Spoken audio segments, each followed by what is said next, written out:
What up, Don't One Pride? This is the Roar of the Lions UK podcast, the podcast where One Pride goes worldwide. My name is Anthony Fitzpatrick. I'm joined this evening by Ryan McCluskey. Of course, that is for the college football podcast, Mustang, Lashlee. Ryan, it has been a big week in college football. We had a wonderful week of championship games. We had a hell of a lot of controversy when it came to the college football playoffs. And the college transfer portal is hotter than a Texas barbecue on a July summer day. It's been a crazy week.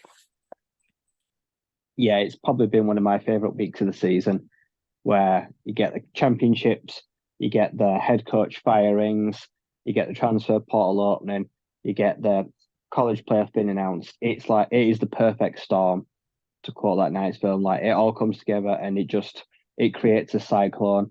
And yeah, it's been a hectic, interesting week, and it's rubbed a lot of people up the wrong way, I'd say. Not more so than a certain member on our regular Lions podcast panel, but that is there. Say it is a cyclone at the minute. There has been fuel poured on the fire. We have a shorter transfer portal window, so everybody is jumping in there right now. Everybody's bailing on their teams before even bowl season has begun. It is very difficult to keep up with it. But over the coming weeks, we will try our best to break down all the big moves. But as of for today, we are going to be taking a look back at Championship Week. We have 10 new or a couple of repeat champions now in college football. All the conference titles have been decided. The playoffs have been set. The bowl games have been set. So we're going to go back over the championship games, and then we're going to take a little look ahead forward. Of course, it is our end of regular college football season show. So we do our end of season mock drafts as well. We did the half season mock drafts halfway through the season, as we always do. And then we do one at the end to see just how much our opinions have changed as the season has gone on. But I must say, this year, with the Lions closing in on the playoffs, one of those years we've not looked as early in some respect, but we're still going to do it because we always do. And there are a few other bits in there as well. So let me just get all the housekeeping out the way, and we're going to dive straight down into everything because there is a lot to go through. Royal Lions UK Discord, you want in, we'll send you a link. Main podcast is going to be going live tomorrow. It is the Chicago Bears preview. We'll be having our good friend Ryan Dengle on from Bear Down podcast over there in Chicago. He is a great listen. Do come and check us out for that. Don't forget to like and sub to everything. Twitch, YouTube. Don't forget about Lions Nation Unite, Herman Moore's pet project to bring together the best in content creators from around the Lions YouTube verse together in one. Don't forget we are a Twitch affiliate. We are monetized on YouTube, and we have a tip jar. So if you want to help us that way, we'll be very grateful. But we just love having you all in the building with us. And we've also got a feedback form. So anything you want to see included in the shows, any feedback, just fill that in. We take all advice on board. Right, let's dive straight down into it. We're going to leave all the head coach firings and hirings just for a little while until everything has settled down. So in the news this week, we're really just going to talk about one set of playoffs first. I'm going to hand this one straight over to Ryan, but we're around to the second round of the FCS playoffs to decide who the 8 teams are going to be going through to the quarterfinals. So, Ryan, what happened in week 2 of FCS playoff action? Yep, a very interesting weekend in round 2. So, in the first game, Mercer last week won their first ever playoff game in the first round. Unfortunately, they did come up against this weekend the number 1 team in the nation. That is the South Dakota State Jackrabbits. And it didn't go too well, unfortunately. Blanked 41-0 by the big boys, to be expected. SDSU will meet number 8 Villanova. They took down the Youngstown State Penguins in a fairly comfortable scoreline of 45-28. In the next bracket, number 5 Albany, the Great Danes, they beat Richmond, the Spiders, 41-13 to set up a very interesting meeting between 5 and 4 Idaho, the Vandals. They had a close one. They just squeaked past the Southern Illinois Salukers 20-17, so one of the low-scoring games. Oh, unfortunately for the Blue Fighting Hens, their playoff exit has come early, it's come swift, and it's come quite heavily. They met number 2 Montana, and the Grizz, they're back showing their teeth again this year, 49-19. So yeah, the Blue Hens bow out at this early stage, and probably their last chance at winning some titleware before making the jump up to the next level. Number 2 Montana will meet number 7 Furman. They fairly comfortably beat a Chattanooga side 26-7. And the final bracket, so North Dakota State, like I said, the only unranked team to make the quarterfinal round, and they had a ding dong. They took on last year's sweethearts that had the final run, the Montana State Wildcats, and it came down to the very fine margins. This one went to overtime. Montana State scored a touchdown, went to kick an extra point to tie the game up, and it was blocked. And it was a walk-off blocked extra point win for the Bison, 35-34. So that was pretty tense. The Montana State Wildcats, the head coach didn't look too impressed on the sideline when it happened. He looked a bit upset, and that sets up a Dakota rivalry. So NDSU will meet number 3 South Dakota, who beat Sacramento State 34-24, and those are our 8 quarterfinalists. So only one of them is unranked. I went back and looked. This is only like the second time in like 5 years that there's been an unranked team that's made it through round 2. So usually the top 8 teams usually do make it this far, but you can make a case that saying that Bison aren't just any unranked team. They are the big boys, but yeah, there are some really interesting matchups. I think Albany and Idaho could be quite interesting, 4v5. But yeah, it's setting up very nicely. The best performances of the week. So on the ground, North Dakota State running back Tamarick Williams went for 162 yards on his 11 carries, 2 touchdowns. Montana State, unfortunately, in the losing effort. So their quarterback, Tommy Mellott, he combined 355 yards and 4 touchdowns just on his own. That was on the ground and through the air. So he had himself quite a day, but did just fall short. And on the other side of the ball, the Montana State linebacker, Nolan Eskelson, had 8 tackles, 2 sacks, and 3 tackles for loss. So he was a busy old boy against the NDSU. But yeah, very interesting. And I don't know, I'm looking at his matchups now, and 2 games I'm pretty sure I expect SDSU to beat Villanova.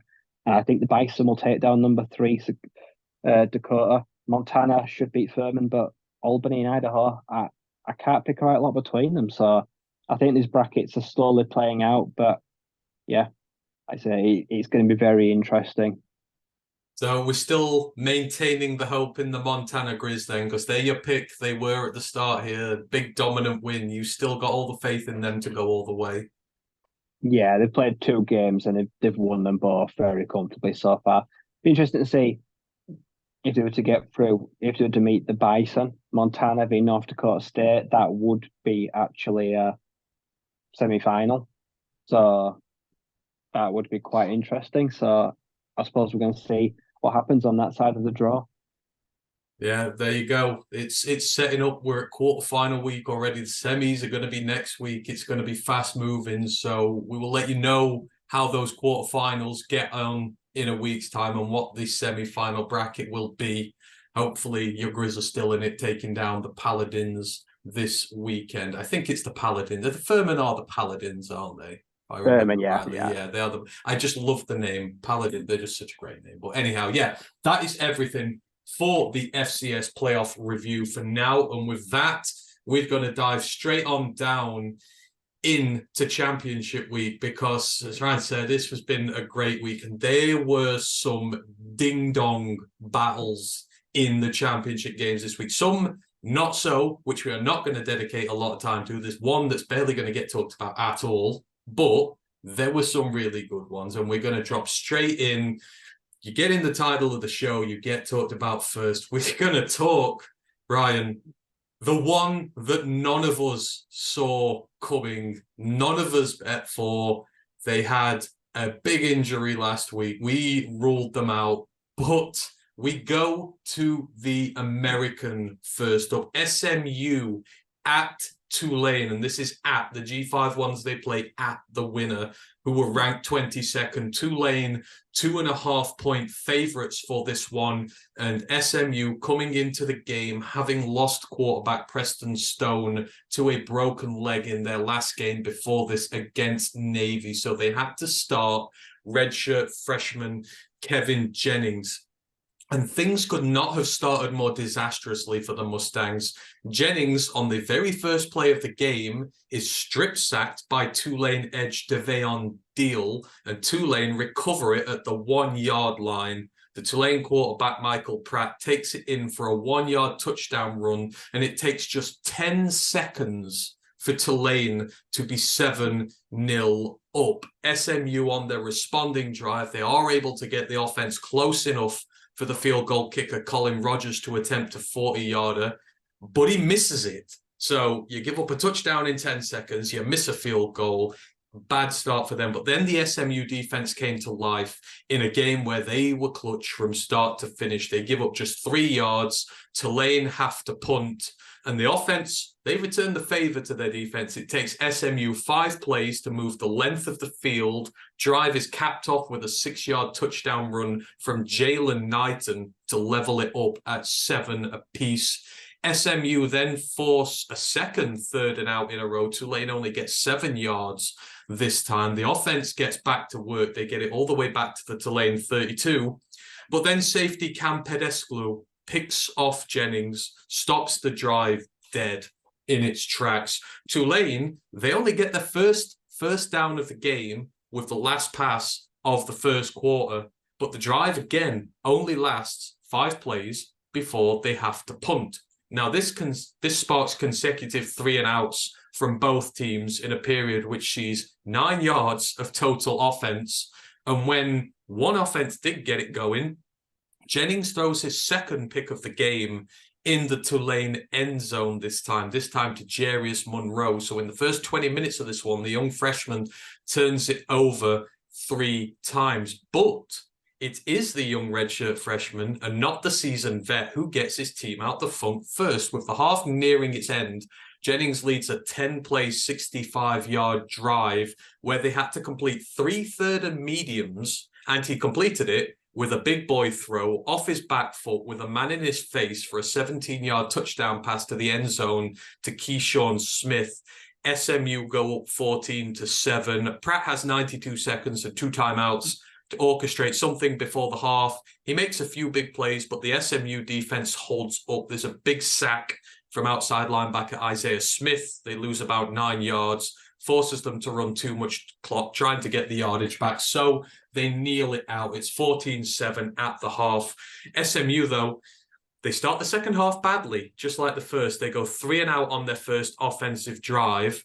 Then they commit a catch interference penalty on the punt, which gives Tulane 15 yards and great field position.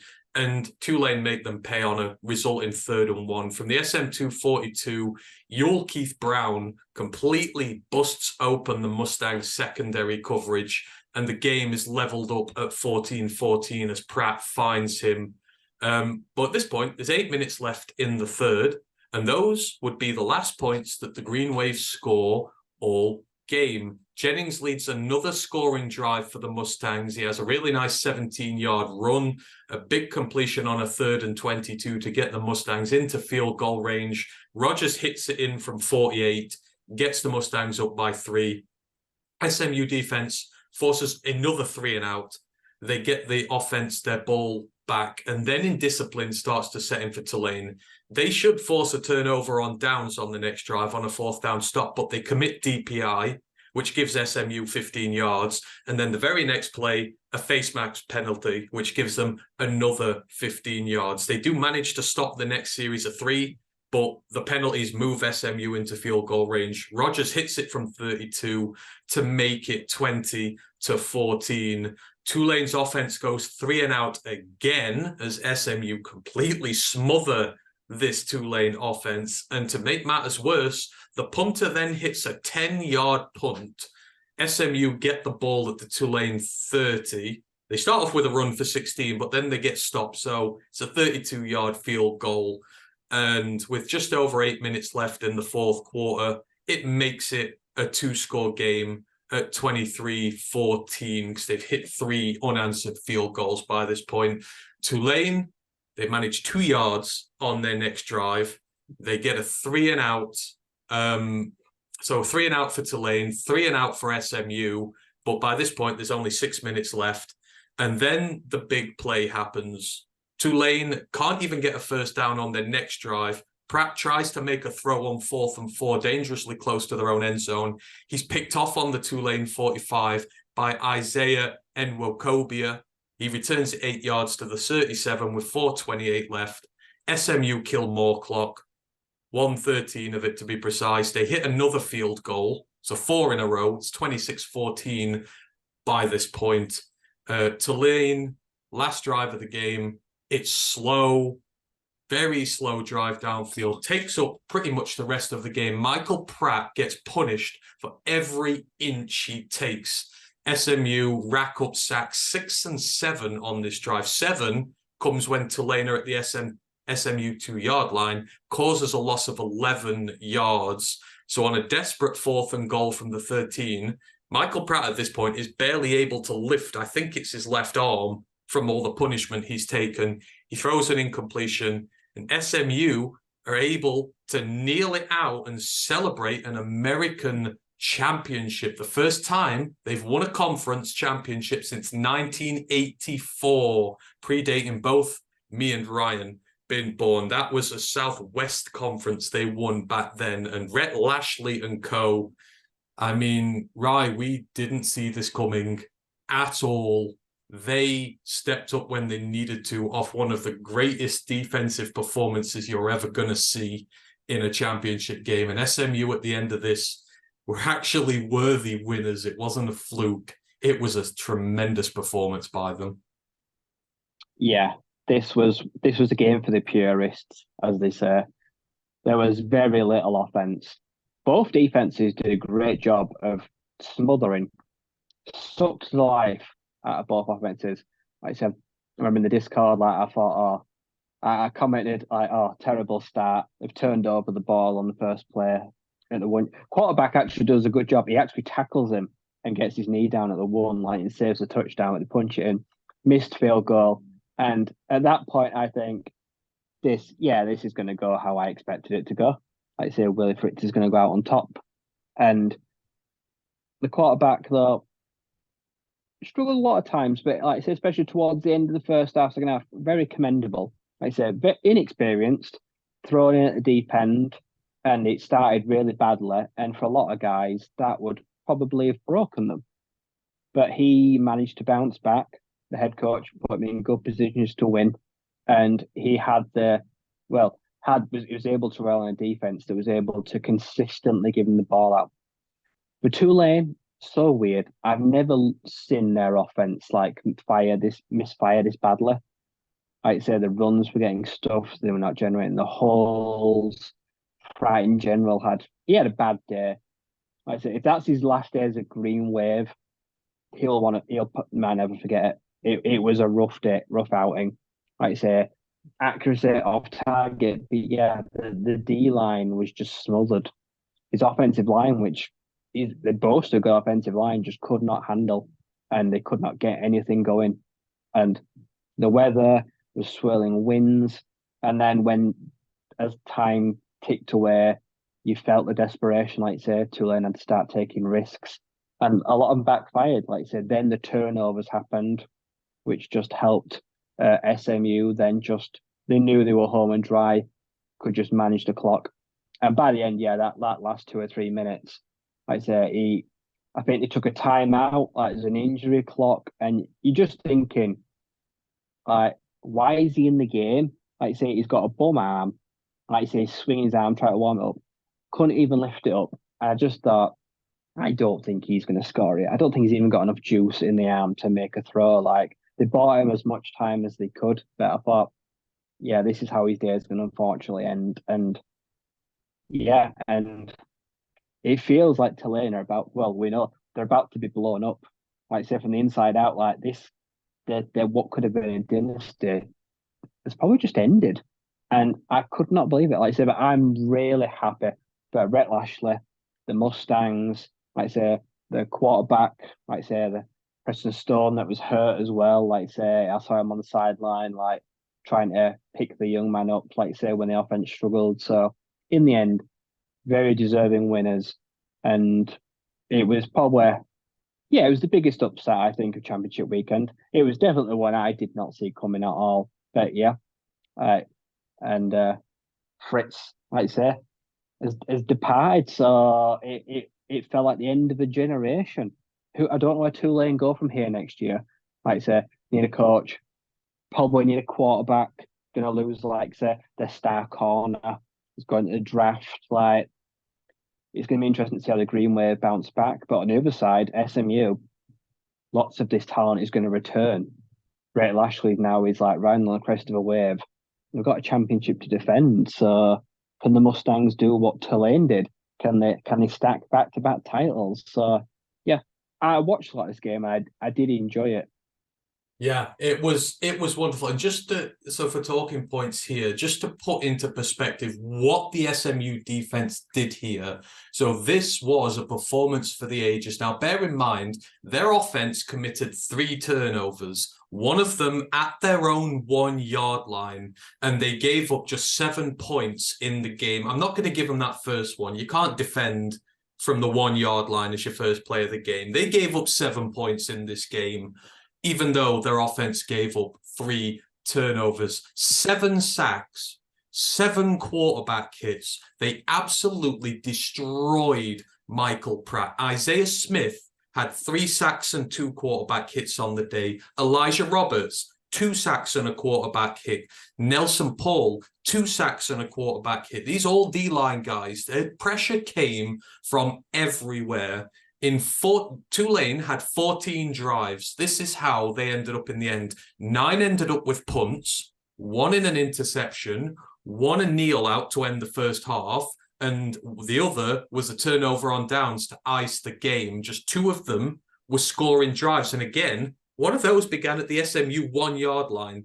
That is all their offense got. Tulane were 2 of 15 on 3rd down. That is 2 of 15 on 3rd down, and they were 1 of 4 on 4th down. The secondary had a pick and 4 pass breakups. Pratt registered a QBR of 25.6, and I'm going to guess that is his worst of the season by a long way. Tulane registered 12 first downs all game, and their run game, which averaged 163 yards per game coming into this, managed just 74 yards. And when you adjust the yards, when you take away the sack yardage, they actually ended up with 31 yards overall rushing on the day. I mean, that's just pure dominance, Ryan, from a unit. And this is kind of like what Iowa would have had to have done in their game. But like you said, you've just never seen Pratt and co struggle like this. If he struggled, the run games bailed him out.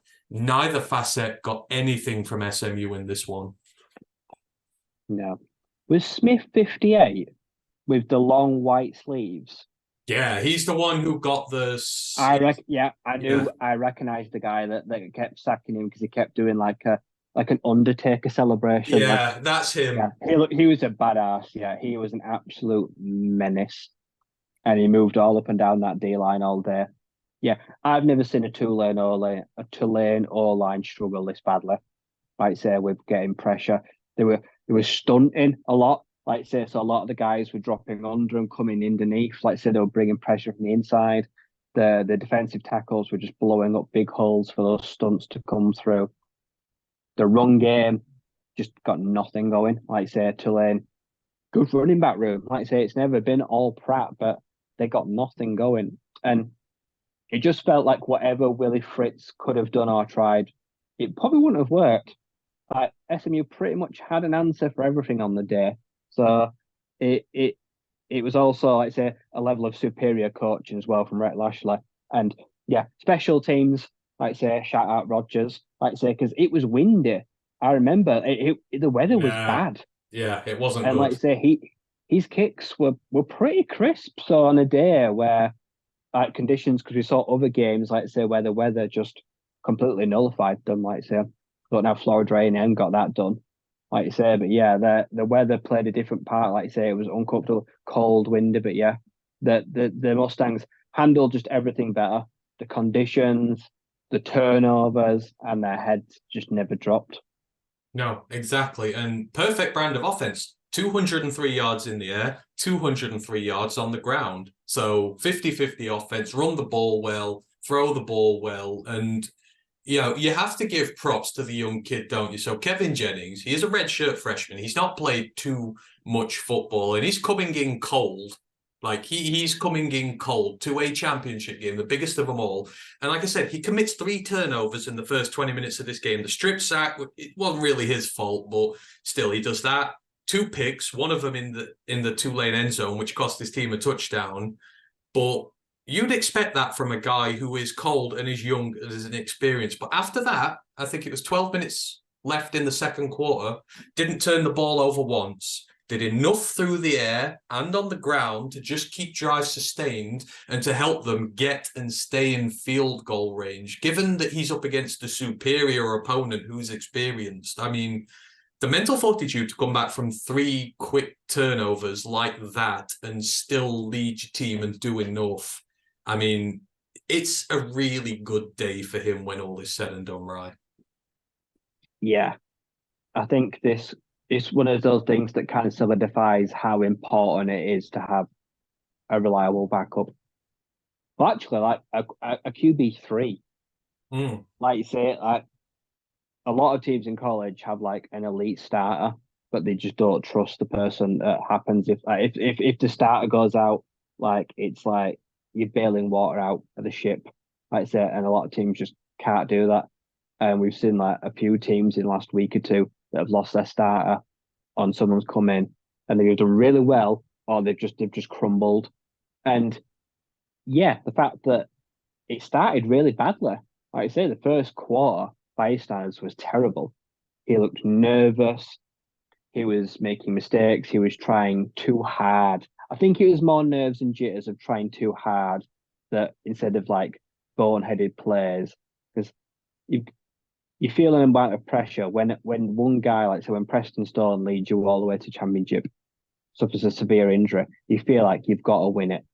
Otherwise, all his hard work and him getting hurt kind of meant nothing. So he was playing with a little bit more pressure than some guys do. And yeah, he handled it very well. And yeah, their offense was balanced. He didn't have to take the game on his own, and he did in the end just enough to keep getting them into field goal range. And that's what saw them over the line. Yeah, exactly. Very, very mature performance from him. So can't say enough good stuff about SMU and Rhett Lashlee and what they've done. And you've got to watch out for them next year now. As I say, they're bringing back a lot of these players, providing the portal doesn't rinse some of it. So they are going to be one of the favourites for the title next year. As for Tulane, like you mentioned, Willie Fritz has gone. He is now the head coach at Houston. There's big question marks over Michael Pratt. Is he going to go to the portal? Is he going to go to the draft? Is he going to come back? Who knows? I think I would err on the side he's maybe not going to. This is going to be a big period of transition for them now. I know the name I saw today is they're going after Manny Diaz, who's the Penn State defensive coordinator. I know there's interest in John Sumrall, the Troy head coach, who we're going to hear about later. This is going to be a big hire for them because the Americans very competitive. Like all these new teams bedding in, you're going to have to work hard to stay up there, and they're going to need to nail this, or they could soon fall from relevance. Yeah, they've lost out on Manny Diaz. I think Oh, have he's they? gone. Yeah, I think Oh, he's got a Duke. I saw oh, today that he was going to sign his contract. He should be their next head coach. oh, that's So interesting. yeah, uh, for me, Tulane, it's an incredibly attractive job. Like I say, you've got a winning program. Like I say, you've got loads of talent. You've got a great fan base, good school, good home field. I say, but in such a this is going to be a wild coaching cycle. Like you Oh, say, we've yeah. already seen it. I've seen some fantastic hires recently. If you act too quickly, you will get disappointed. And also, you look at the team and any prospective head coach look at it and think, Do I have a quarterback, don't I? Or do I have a quarterback that can I bring with me? For Pratt, uh, I don't know. It's difficult. Like, he doesn't gain anything by staying at Tulane, but he's not an NFL guy. I just don't see it. I don't Yeah. see the build. Like I say, he's been around in college a long time. A lot of hits. Like, I don't know. I feel like he'll go undrafted, but I feel like he doesn't gain unless he can get like a big Power Five offer. But I just don't see that. I just No. don't see them bringing him in. So I think I'd just leave. I think I'd just declare, take my chances of going undrafted and battling for a practice squad, or go play in the USFL or the XFL. I can't. That's where I see Pratt in the next year or Yeah. two. Like I said, that'll be his path to the NFL. Yeah. Just go do what they did. Yeah, yeah, absolutely. I mean, if he's going to go Power Five, he needs to find a starting opportunity and the right one. But I'm with you. I think with so many quarterbacks pulling out the draft this year, might behoove him to go this year and do it instead. Maybe he might get lucky. Who knows? We've seen a lot of guys take flyers in the end of a draft, sixth, seventh round picks. So yeah, we'll see with him. But yeah, well done, SMU. Tremendous from them. Right, let us move it on. And that was the main one. So we're going to sort of go chronologically now. So two games took place last Friday, just after we did our last pod, and they were two of the best games of the weekend. I enjoyed them both very thoroughly. But first, we're going to go to the last ever rendition of the Pac-12 championship, at least for now, unless anything crazy happens. But number 5 ranked Oregon against number 3 ranked Washington. The strangest betting line in history for this one. Oregon 9.5-point favorites despite losing the game during them between the season, but they look better than Washington recently. They're playing at the Allegiant Stadium in Vegas. What happens in Vegas stays in Vegas, and apparently what happens in the Pac-12 regular season stays in the Pac-12 title game, despite being 9.5-point favorites. Oregon fall on their sword for the second time this year. And once again, it's a game of very fine margins. So Washington, their opening drive took up 7.5 minutes off the clock. They looked really good, but it ends with Jalen McMillan dropping a potential touchdown pass in the end zone from Michael Penix. Washington settle for a 38-yard field goal from Grady Gross. They go 3-0 up, and the much maligned Washington defense came to play early in this one. They forced a quick 3-and-out from Nix and the Oregon offense, including a really funny pass from Nix where he threw it into the chest of one of the refs, which was hilarious. It took them just 35 seconds to get Penix the ball back. Washington then went on a 3.5-minute touchdown drive fronted by Dylan Johnson. He had a run of 16 sandwiched in between a couple of Jalen Polk receptions. And after a defensive holding call on Oregon, Johnson ran it in from 5 yards out, extended the Washington lead to 10. It's 10-0. Washington then forced another 3-and-out as Oregon held onto the ball for 90 seconds this time. But then the Oregon defense shows up. They respond in kind with a quick stop of their own at the beginning of the second quarter. A lot of time has elapsed. Not many drives in this one. Offense then gets going. They spend 6 minutes getting from their own 10 to the Washington 19, but finally they get stopped. They have to settle for a field goal, and it's 10-3 at this point. And then Washington come alive. Their offense wakes up. It takes them 2 minutes to drive the length of the field. Big completions to Rome Odunze and Jalen McMillan, and it ends with a dip into the bag of tricks. So Dylan Johnson, the running back, lines up under center, receives the snap, and then he just does this little toss forward, and the wide receiver, Jeremy Bernard, is on an end around. He catches it on a trick play, takes it to the pylon. Really nicely designed play, and touchdown for Washington. It's 17-3 at this point.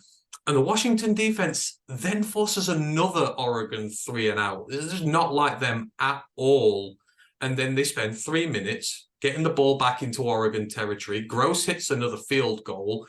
And at this point, it's 20-3 in Washington's favor. And it looks like this one is getting out of hand early. But Oregon then wake up with 1:27 of the first half remaining and one timeout in hand. They drive all the way down the field, albeit they are helped by an absolutely horrendous DPI call on Muhammad Jabbar. It was never DPI in a million years. You will never see a worse DPI call in your life, but they got it. Nix finds Oregon tight end Terrence Ferguson from 2 yards, gets Oregon rolling just before the half. It ends 20-10 in Washington's favor. And then Oregon dominate the third quarter.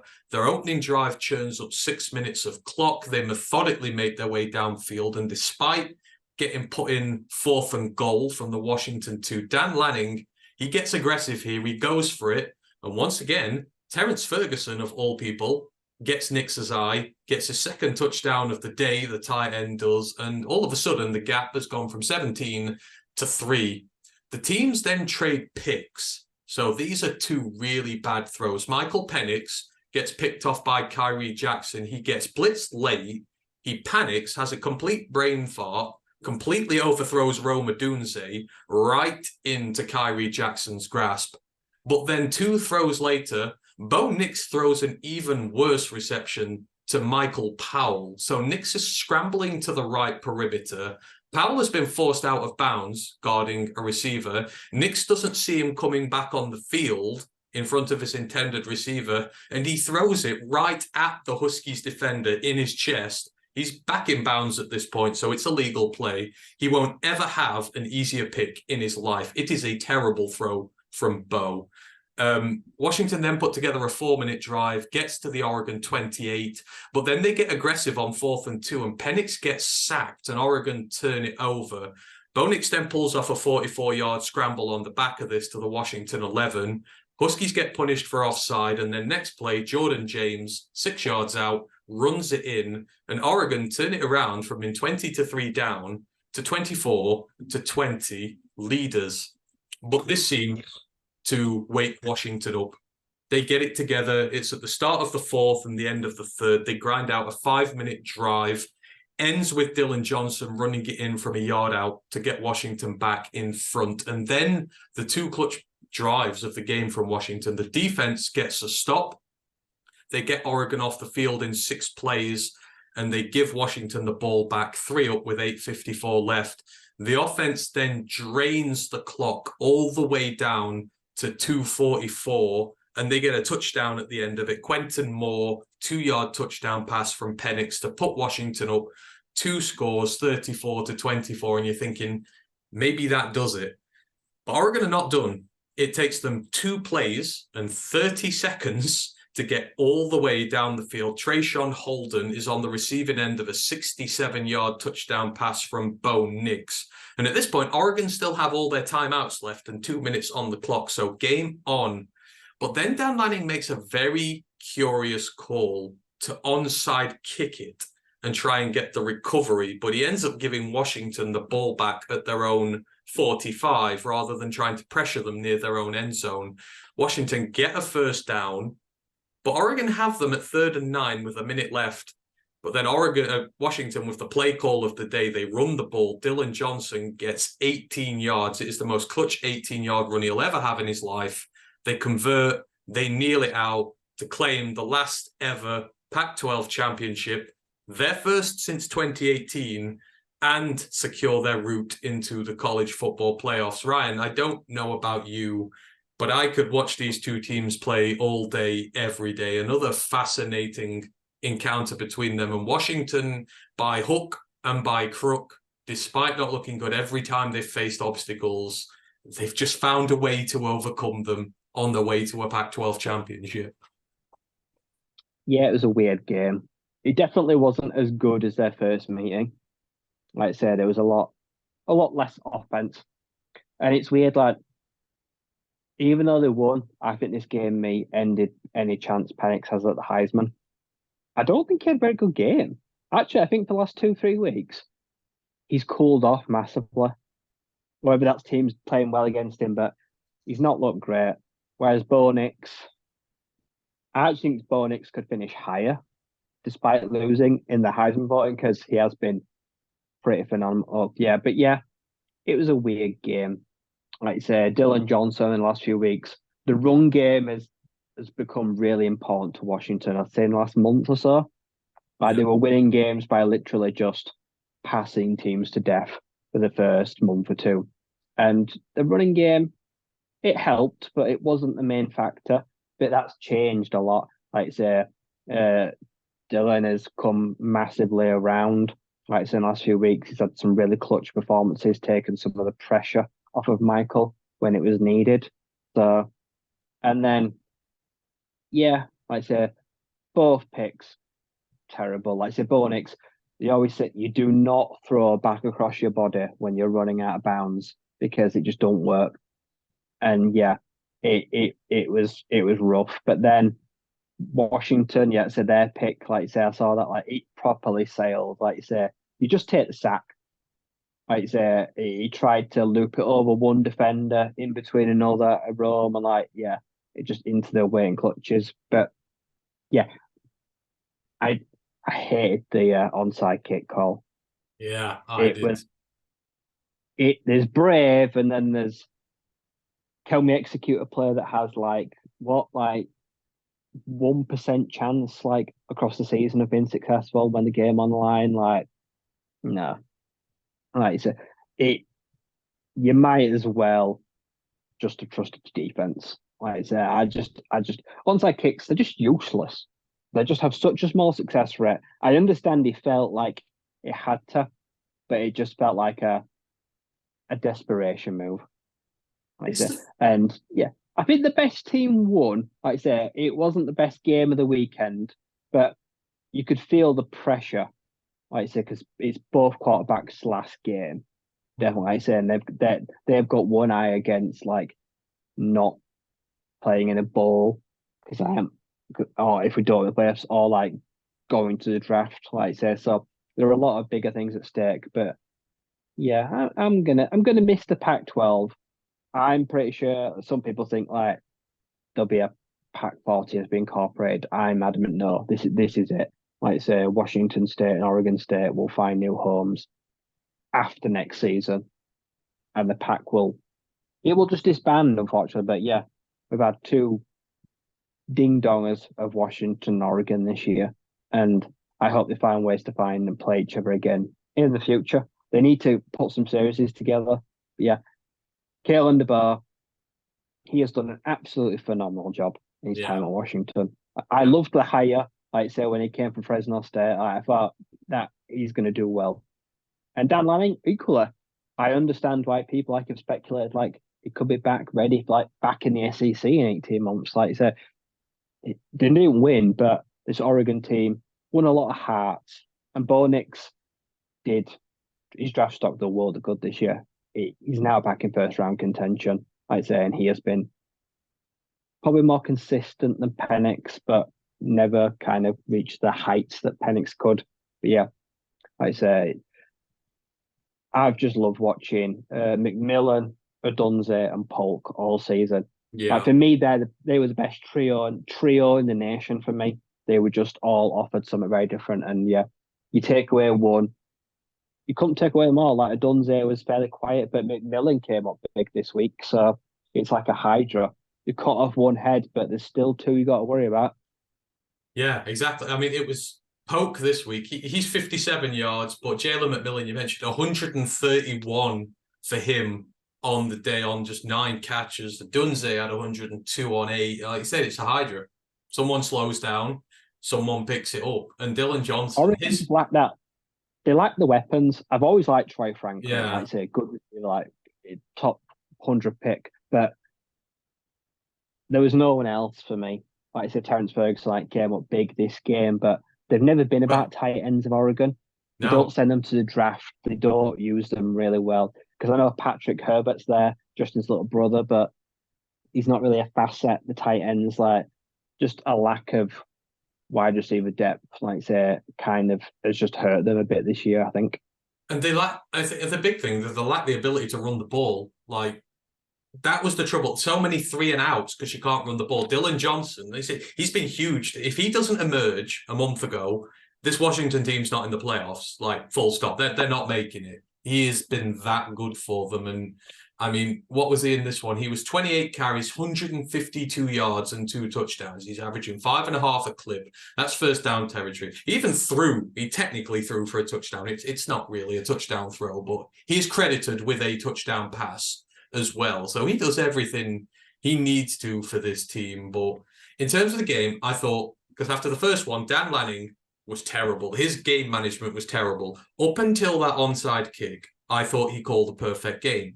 The onside kick, the problem I have there, you're giving it Washington at their own 45. There's no pressure on them in midfield.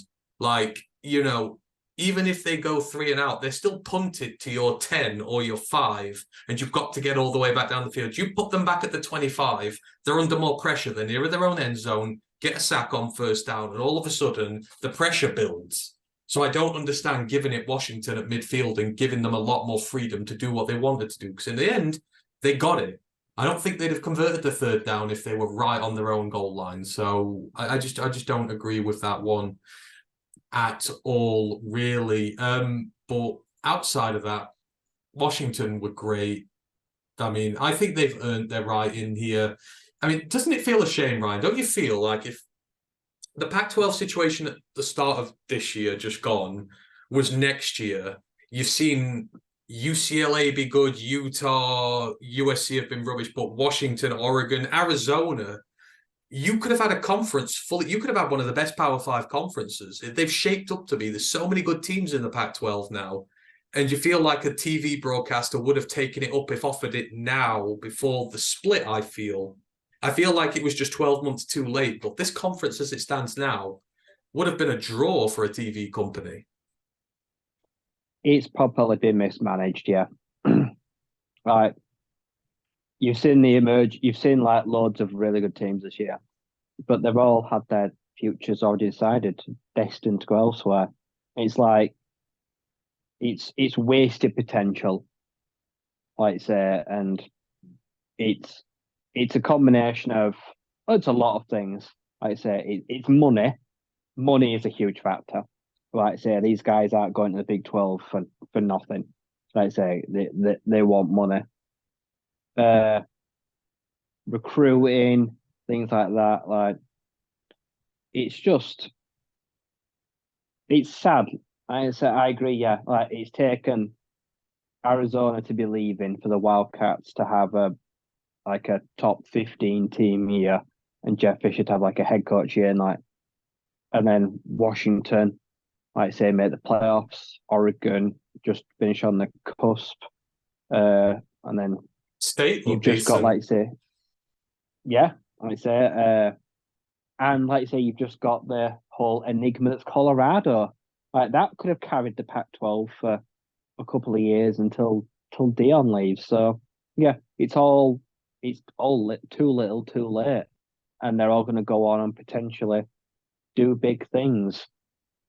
Yeah, yeah. And the problem is now, if you are adamant that you want to go get like all the outsiders and we'll rebuild the Pac-12 from scratch, who are you going to build it with? It's not going to have any playoff contenders. No. You can't go take the best of the Sun Belt and the Mountain West and put them with Washington and Oregon State. That team's never sending anyone to the playoffs. No. Because it'll just be full of leftovers that no one wants. So I think it's better to just do away with it than don't try like make some like necromaniac, one of those hammer horror body part freakish things. Like, that'd just be a disaster. Like, just leave it be. Don't pet cemetery it. No. It's just such a shame. It feels like one more year you could have shown just how much you had with the pack, and it's not. But anywho, that's a conversation for a different day. Washington, incredibly deserved winners. They are going to go to the playoffs, which we are going to discuss the ramifications for in a bit. The other championship game that took place on the Friday, and I loved this game so much, but it was a heartbreaker towards the end for me. The CUSA championship game, New Mexico State at Liberty, and this was an absolute wonderful game of football. It ends New Mexico State 35, Liberty 49. Liberty, Ryan, this is their first ever championship at FBS level. Obviously, they've been in the FCS. They made the jump up as an independent. They've been an independent all the way up until this year. Them and New Mexico State both joined the CUSA in the same year. They have fought it out for the title. And Liberty, first year, Jamie Chadwell, first opportunity, they get their first title. But this was an absolute banger of a game from start to finish. I watched it simultaneously with the Oregon and Washington one, had so much fun. New Mexico State, they were not bystanders in this. They came out and put their flag down on the floor. First drive in the game, takes 5 minutes up. Diego Pavia, the quarterback, runs for 25 yards and for 25 yards for a touchdown. Perfect opening first drive as far as they go. Liberty hit straight back, though. 4 minutes later, Quinton Cooley, first of his 3 runs on the ground for touchdowns for the day from 1 yard, levels it up at 7-7. But New Mexico State do not go away. And on their second drive, which spills in to the second quarter, there are not many drives in this to start off with. Diego Pavia finds Ron Tiavasue from 10 yards for a touchdown. New Mexico State take the lead again, but as is before, they just cannot keep that Liberty offense out. With 5.5 minutes left in the first half, Quinton Cooley runs 12-yard touchdown, levels it all up there. And before the half, Liberty get a stop. Caden Salter finds Noah Frith from 26 yards with 27 seconds left in the half to make it 21-14. But you will not believe what happens with 27 seconds left.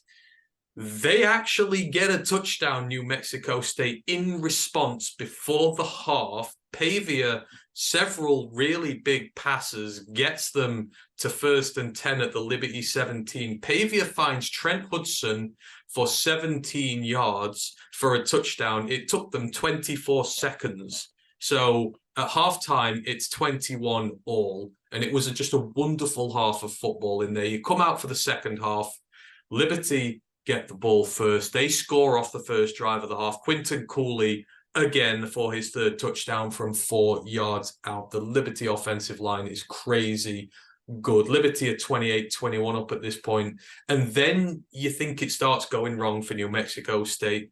They get the ball back. 4 minutes later, Caden Salter finds CJ Daniels from 20 yards out for a touchdown. And all of a sudden, it's 35-21. And you think, yeah, done and dusted. Not so. 12 seconds later, after that Liberty touchdown, Diego Pavia to Jonathan Brady for 75 yards. Brady outruns about half a dozen Liberty defenders on a slant and just takes it all the way. Quick score. New Mexico are back in it. And then they make a rare stop and they're able to get the ball again. But then comes the killer. Diego Pavia out the game with an injury to his shoulder. He takes a big hit. I can't remember who from. And they have to bring him back up, Blake Berlovitz. But does that hinder them? No. With 3 minutes left in the third quarter, Blake Berlovitz finds Trent Hudson from 11 yards for a touchdown, and New Mexico State claw back from a 2-touchdown deficit. Moving into the fourth, Liberty get the ball. They start off with it. They get another touchdown. Billy Lucas runs for 2 yards for a touchdown. It's 42-35. And then you get the big play of the game in terms of determining this one out. With 9.5 minutes left in the fourth, New Mexico, a 2nd and 10 at the Liberty 22. They're threatening to get level again. Berlowitz is intercepted by Brandon Bishop in the end zone. He kneels it down for a touchback, and that's where they start to fall behind. And a minute later, Caden Salter, he runs for 35 yards for a touchdown, and all of a sudden the lead is back up to 2 scores. And New Mexico, with the backup quarterback in, are just not able to get going. There's a few stalled drives, and then Liberty are able to see this one out for 2 scores. I don't know how much you saw of this, right, but tremendous game. Liberty are unbeaten through the year, so probably rightfully champions here. But New Mexico State did not come to make up the numbers here. They performed incredibly well on the big stage and just came up a little short to a superior team. Yeah, I think unfortunately we were robbed of a game of the year contender when Pavia went out. It just felt like the backup did an okay job, but I just felt like he's not got enough. He doesn't have that spark to overturn this like 2-score deficit that Diego might have had. But yeah, it was hammer and tong, back and forth to offensive juggernauts, like I say, that have gone. They've done it the right way, both of them. They've bided their time. They've had their rough seasons. They're young. They've made good coaching hires. They've brought in good players and they've built around them, and it's reaped their rewards this year. And yeah, Liberty, they were the best team in the conference. I just can't. All season, like I say, they had the complementary between Cooley being a stud, Salter being able to throw the ball really well, but also an elite dual threat quarterback. Like I say, that if you've got those two of those three, and they had three of them, you're going to do pretty well. And Jim Chadwell, we know he's a good head coach from what he did with the Chanticleers. So I wasn't too surprised that he made the jump up pretty quickly. New Mexico, that like I say, they were, like I say, not many people ever imagined that they'd been in that position, been in a title game, let alone level at halftime with a powerhouse like Liberty. In the end, yeah, they ran out of steam. Like one costly play, it turns its game on its head, and it was just insurmountable. But there's no real losers in this game. Like I said, they never thought they'd be in this position. Like I say, and they've gained experience. They've won the fans back. Like I say, they've got them on side. They're happy. They can look forward to the future, and the whole conference as well. Now it looks like it's going to be pretty competitive for the next few years. So it's fun to see. Liberty, rightfully, I think the New Year 16. Yeah, they are. Yeah, I couldn't fault that. To be honest, like I say, you go undefeated, you win your national title, like you get it, and yeah, they deserved it. But yeah, this was one of the better championship games of the weekend. Yeah, and they're going to go on and face number 8 ranked Oregon in the New Year's Six Bowl. So, I mean, what a result for them. But this is where it comes down to, I mean, I think Matt mentioned it when he was on last week, the amount of offense in this game, 650 yards for Liberty. But you want to know what's even more incredible? Their rushing yards, 395 yards on the ground. Caden Salter, 12 carries, 165 yards and a touchdown. He's the quarterback. Quinton Cooley, 11 for 71, 3 touchdowns. Aaron Bedgood, 5 carries, 72 yards. Billy Lucas, 14 carries, 86 yards and a touchdown. I mean, what did we do? They averaged 395 yards on 45 carries at 9.1 yards a clip. When you get in that is the trouble. Time of possession, you cannot come back when someone's running the ball so well. But that is not to put against what New Mexico State did. They had 470 yards of offense on the day. They had 300 through the air, 177 on the ground. They were going at 6.3 yards per carry. It's entirely respectable there. Pavia, he was 11 of 16 for 188 yards and 3 touchdowns when he got knocked out. And he was running at 9 yards per carry and had a touchdown on the ground as well. So that is the turning point. Berlovitz comes in. I mean, he's 9 of 18, 103 yards, a touchdown and a pick. For a backup in a championship game, they are perfectly respectable numbers. But Pavia is where it went down. He had an 88 QBR. They were playing well. I mean, defense was pretty much non-existent in this game. There were no sacks at all. There was just the one pick from the backup for Liberty. So turnover-wise, they were quite good in that respect. And yeah, just all the offensive metrics are green across the board. It was just a wonderful game to see. But like I said, there's no losers in this one, are there? And New Mexico State set up well, keep kill, go into next year. And Chadwell and co, I mean, just keep on being dominant, I guess, going forward. Yeah, if these two keep hold of their players and more importantly keep hold of their coaching staff, then they'll both be back at some point in the future, I'm sure. Yeah. Yeah, I would fully expect to see them there next year. So we will see with that. But yeah, for Liberty, first ever FBS championship, they're going to the the New Year's Six against Oregon, and I mean, hell, you can run the ball Interesting like game that. that. Yeah, because Oregon cannot run the football, and Liberty can. So I smell an upset somewhere on the horizon, and we'll see how confident we are next week because me and Ryan will start bowl prediction season next week. So we got to make a guess on this, and who knows, maybe with whatever happens with Oregon, we'll see what happens because I'm not sure who is Oregon's backup now that Nix is going. Is it the young? They've got a young 5-star in there, don't they? Or did they lose him?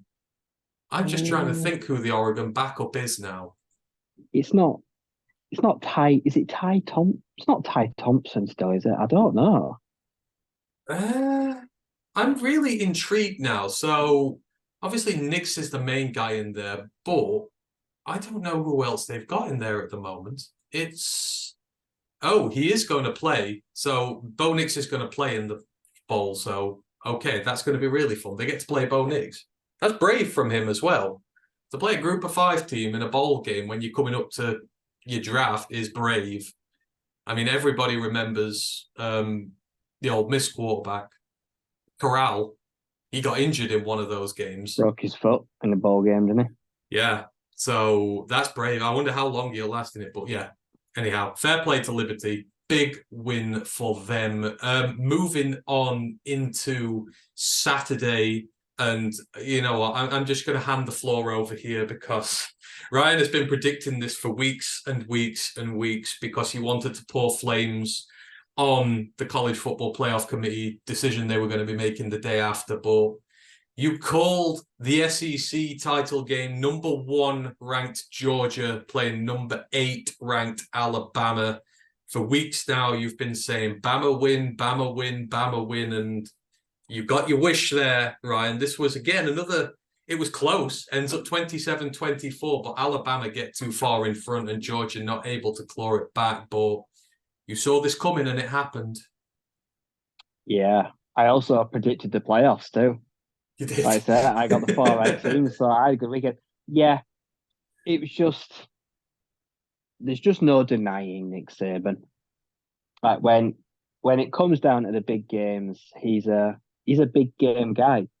And I'm also willing to admit that I didn't have high hopes for Jalen Milroe at the start of the season, or like a month or two in. But the last couple of weeks, I can see why he's the Heisman favorite already for next season. He was fantastic last week, and yeah, he was great against Georgia. He looks every bit of the potential next star, like in the conveyor belt. But this Bama team is just littered with talent, especially some I want in Detroit as well. There was some standout performances like Dallas Turner. He has got some motor. He's a wrecking crew. Like you say, guys like Kool-Aid. But yeah, I just thought like they just in recent weeks, like they kind of just turned the corner. I just feel like Georgia was still winning, but like they weren't blowing sides away. But Bama were like getting guys back healthy, which was important. Like you say, they were starting to run the ball better. Their defense was getting good. I just thought these two were on a collision course, and I just trusted them.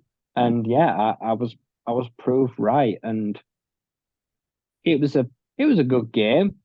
Two young sides, inexperienced, like I said, which is not often you say about Georgia and Bama. Like I say, there's a lot of like young freshmen, sophomores, because they've had to reload so quickly about the talent. But yeah, this one went exactly how I thought it would go, and then that influenced how exactly I thought the playoffs would go. But yeah, it was a good game, and like I said, I was really impressed by some key performances. Georgia struggled for them because, like I say, Brock Bowers was back, but he looked terrible because he's hurt. You could see he was not comfortable in that game. He was not a weapon. Like I said, Lada McConkey as well. Like you say, he was playing Gimpy, and he's quite important for them. So their big weapons were not at the races, and that made life pretty hard for Carson Beck on the day. Yeah, and he had that big fumble as well, didn't he? He coughed up the ball at one, but it's like just that rookie errors, that is, because I'm pretty sure they were close to the Bama end zone when he did that. And then to sort of turn it over. Anyway, but, we talk about Dylan Johnson and his emergence, like in the Washington team, been big for them. I feel like I've had the same experience with Roy Dale Williams this year, the Bama running back. It feels like I've rooted against Bama a lot this year because they've been bad and they could have lost a lot of games. And it feels like every time they're on the cusp of like being in danger or something happens, he just finds ways to run the football and move the chains and extend drives and get touchdowns. And like it feels like he's been just as pivotal as Milroe finding his confidence to this Bama offense. Yeah, because Alabama, when you think about them, it is a powerhouse running backs. How many have they had in like the first round of the draft? And then when you started this year, when you look at that team and you think, there's no star running back, there isn't one there. Like I say, it's a position that have they neglected? Has it been overlooked?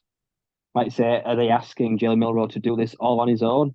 And for a couple of weeks, it felt like, yeah, they're going to have to try to do this without a run game or anything consistent. But on the big stage, when it really mattered, it took pressure, like I say, because he got them the crucial third and fourth downs. Like I said, there weren't massive runs, they weren't explosive, but he kept the chains moving when he had to. Like you say, because both O-lines, both D-lines, they were dominant. It was a proper clash of titans in the trenches. God, some of those guys are just absolute freaks. But like you say, yeah, one team ran the ball better than the other, and in the end, it decided to be quite a big factor in the game and who won it. Oh yeah, I was going to mention the D-line. So it's a 22% havoc rate for Georgia, 20 for Alabama. Like they're both high 80 percentiles there, but Dallas Turner, you mentioned, highest graded player in the game. He had a sack on the day. You had Jalen Walker. He's the linebacker, I think, for Georgia. He had 2 sacks, and he caused all sorts of problems on the day for Georgia's defense as well. It's like, let's say, there's just so many studs in there who are gonna get drafted high in there. On it was very bruising. There were a lot of yards in there, but you took your punishment getting the yards in it. Yeah, I expect to have, well, if you had to guess, you're going to have at least 12, 13 players collectively called their name in the draft from these two schools. There's a couple of first rounders in there. Yeah. Oh God, yeah, absolutely. I mean, you think of on the offensive line, you've got Van Pran for Georgia. He's going to be a high draft pick there. I think the right guards. Latham on Bama's side, he's going to be a high draft pick. Maybe I think Latham's a first rounder, bona fide. Van Pran's a day 2 guy. There's a lot on there. I don't think we were having a chat earlier about the Finnish recruit that they've got on that Bama O-line, but I don't think he played in this one. He's kept his red shirt. He played 4 games this year, but he didn't see the field, unfortunately. But who knows? Maybe we'll see him a bit more going forward. But for Bama, yeah, it's another title game, another championship for them. They're going to the playoffs, which we'll talk about shortly, but they played a clean game. There was only 1 turnover in this game, and that was that Beck fumble. But Bama did it when they needed to, as Bama always do. So SEC champions, Alabama. Right, moving on. And I don't really want to spend too much time on this. If you can't be bothered to turn up for a championship game, then I can't be bothered to really talk about you. And you're not going to know exactly which game this is. It's the Big Ten title game, which was just about as pointless as it suggests. Number 2 ranked Michigan, playing number 16 ranked Iowa. Michigan 26, Iowa 0. I don't know how you score nothing in a championship game. I don't know how you're good enough to get to a championship game. But I'm just going to come out right and say, all right, this was ugly AF. Like Michigan, 213 yards on the day. Iowa, 160 yards on offense. Michigan going at 3.3 yards per offensive play, which is third percentile. Iowa went at 2.8 yards of offense per play. So give them 5 plays, they'll get a first down. That is first percentile. You can't get any worse than what you did with that there. Explosive play rate, don't make me laugh. Nothing happened in this one. I'm just... Is there anything you want to say about this? It just reeked of embarrassment for a championship game. All I'm saying is I'm glad that the Big Ten West doesn't exist anymore. And this matchup may never happen again. I wasn't surprised because didn't Penn State beat Iowa 33-0? Yeah. At like week 5 they did, yeah.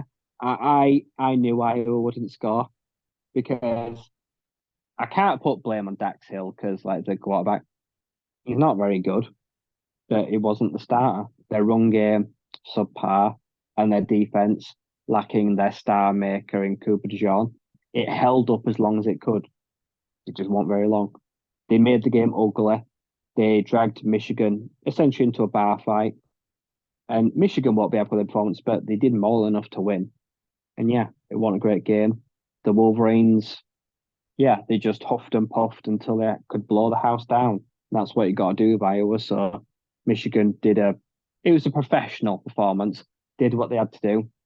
They knew that with a win, they'd make the playoff. And that's what they got. So yeah, they'll expect to play a lot better than that in future, but their opponent dragged them down with them. Yeah, everybody joked when Michigan hit their first field goal that it was game over, but unbeknown to them, they'd have been right. There was just nothing.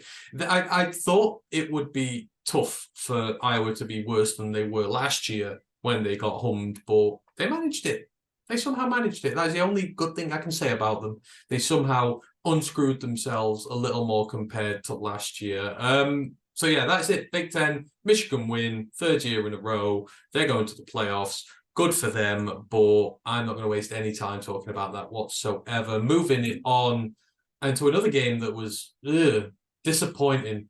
I'm just going to say it outright. It was very disappointing. We go to the ACC, Louisville playing Florida State, and had a lot of high hopes for this game. And this one also was absolutely terrible. Louisville 6, Florida State 16. Florida State win their first ACC title game since 2014. This was Louisville's first attempt at the big one. And let's just suffice to say, it wasn't very good. Let me go through the quarterback stats to tell you how good this was. Jack Plummer on Louisville's side, 14 of 36.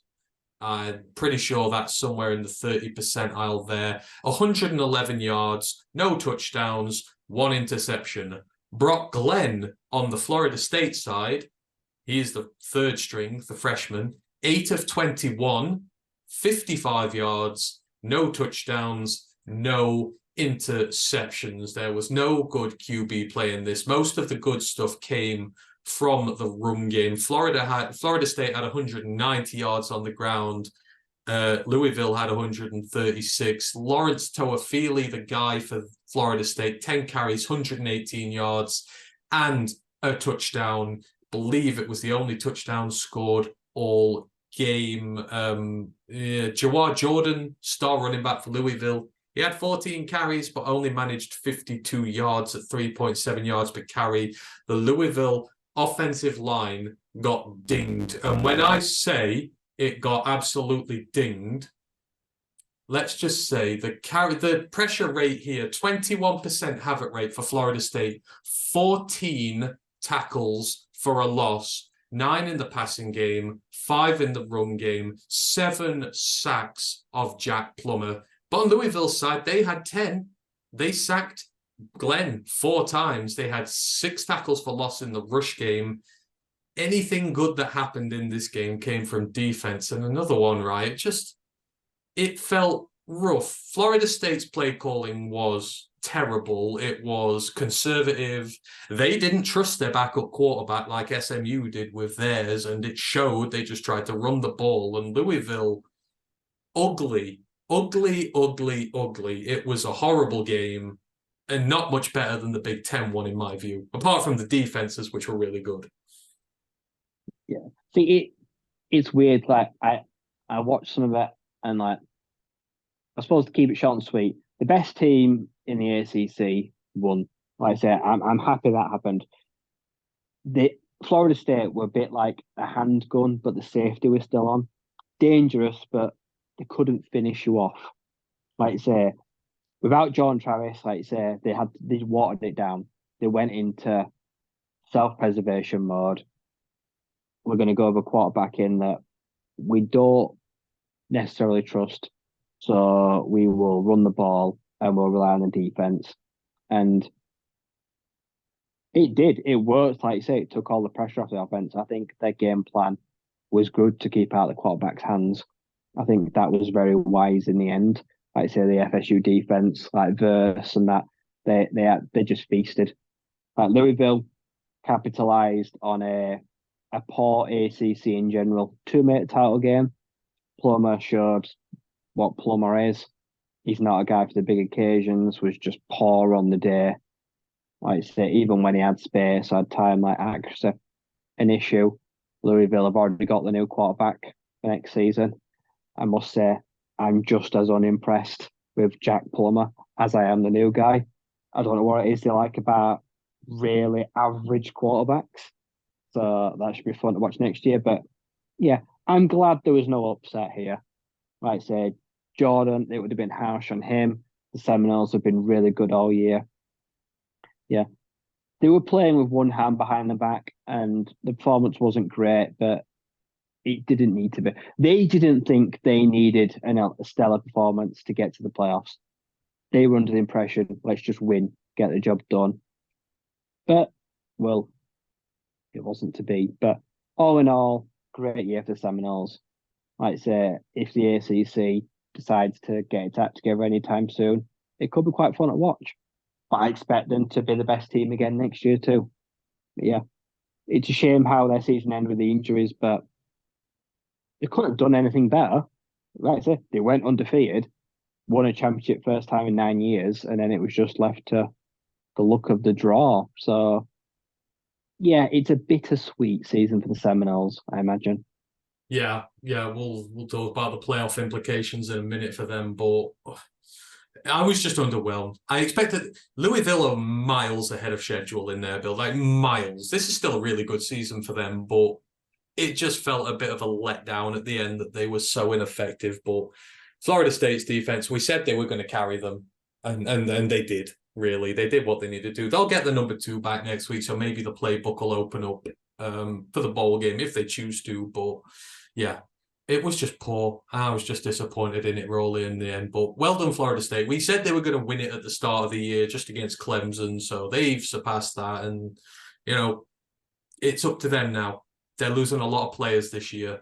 A lot. This was their year because they bought back so many of the team that was looking better last year. So now they've got to refill the holes. But if they can do that, they're going to be a very, very, very dangerous team. And they could run the table again next year, especially because they don't play NC State. Right, anyhow, we will move it on. There are some more to get through. And next, we will head to the Big 12. And we talked about this a lot last week. Oklahoma State and Texas. Ryan predicted the big upset in this one. Oklahoma State were going to walk out with the win here, but it went to form. Oklahoma State 21, Texas 49. And this is how you win a playoff game. This is how you win a championship game to impress the playoff committee. This was probably Quinn Ewers' best ever performance as a Longhorn. They got up big and they got up early in this one. And this game effectively was over by halftime and a bit of a formality in the second half. But Quinn Ewers, 35 of 46, 452 yards and 4 touchdown throws in the air. Just one little pick to blemish the record a bit there. He had a couple of carries as well, but this Texas team dominated from start to finish. 690 yards of offense. They nearly broke the magic 700 barrier 464 through the air, 205 on the ground. You compare it to Oklahoma State, 281 yards, barely a third of what Texas managed, 250 in the air, 33 yards on the ground. Ollie Gordon, the second, one of the best running backs in the nation, had nothing. 13 carries, 34 yards, 2.6 yards per carry there. But Ryan, this is Texas's first win in the Big 12 since 2009, their last year before they moved to the SEC. They go out with a bang, and they're not done this season yet. And unfortunately for OK State, they ran in, Texas has struggled a bit in recent weeks, but we saw what they're like when they're running at 100% capacity. They can beat anybody in the country, and they made this look way too easy for a championship game. Yeah, I went with my heart over my head here. I knew it was a bad pick. I read somewhere that this is Texas now. This is a championship record. No team has ever been 35-0 up at halftime with 500 yards of offense in championship history. And you think about all the championships has been Texas now, like you say, they set, points records, yards records, passing yards records for Big 12 championships. They broke everything. They shattered it. I was sad it was so one-sided, like you say. But then, I remember, I picked OK State, and I remembered, who their quarterback is, and I'm like, why did I pick them? He wasn't even that bad. His line from the day, he was 22 of 38. He had 250 yards, 3 touchdown passes, 1 pick. I think it's a case of they can't run the ball. And that's more disappointing. Their defense got absolutely rinsed. They've been it was a bad day on defense for OK State. They've been like the Bermuda Triangle of teams this year, haven't they?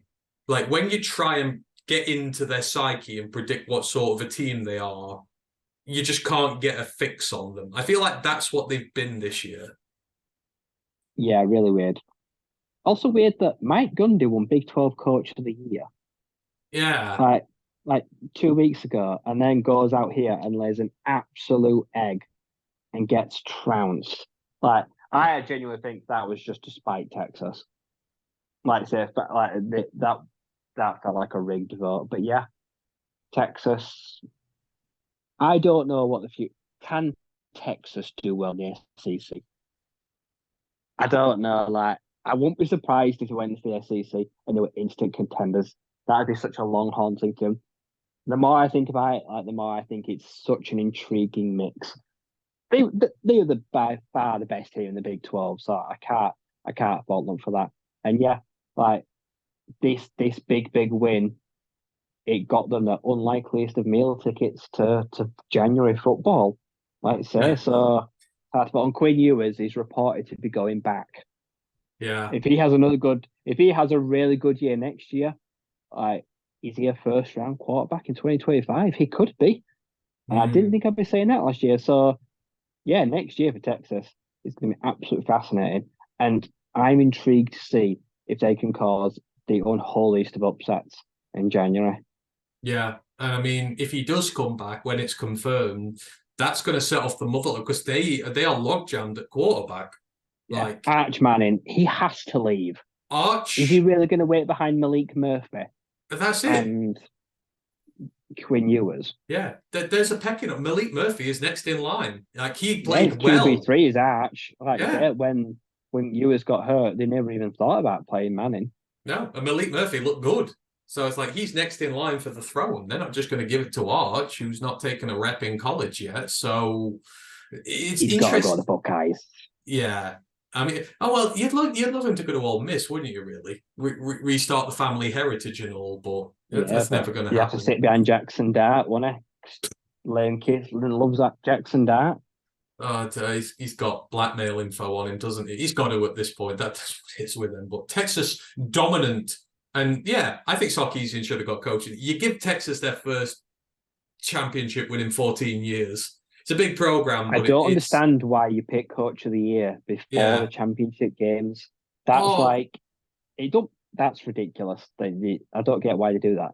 It's like Heisman candidates before like the playoffs and stuff like that. It's like because Duggan got snubbed last year for Williams, Yeah. or someone got snubbed for Williams, and it's like you There's can't one make of the that players decision. still active in the Yeah, playoffs. They should have a rule. If there's Heisman finalists in the playoffs, you have to delay the vote.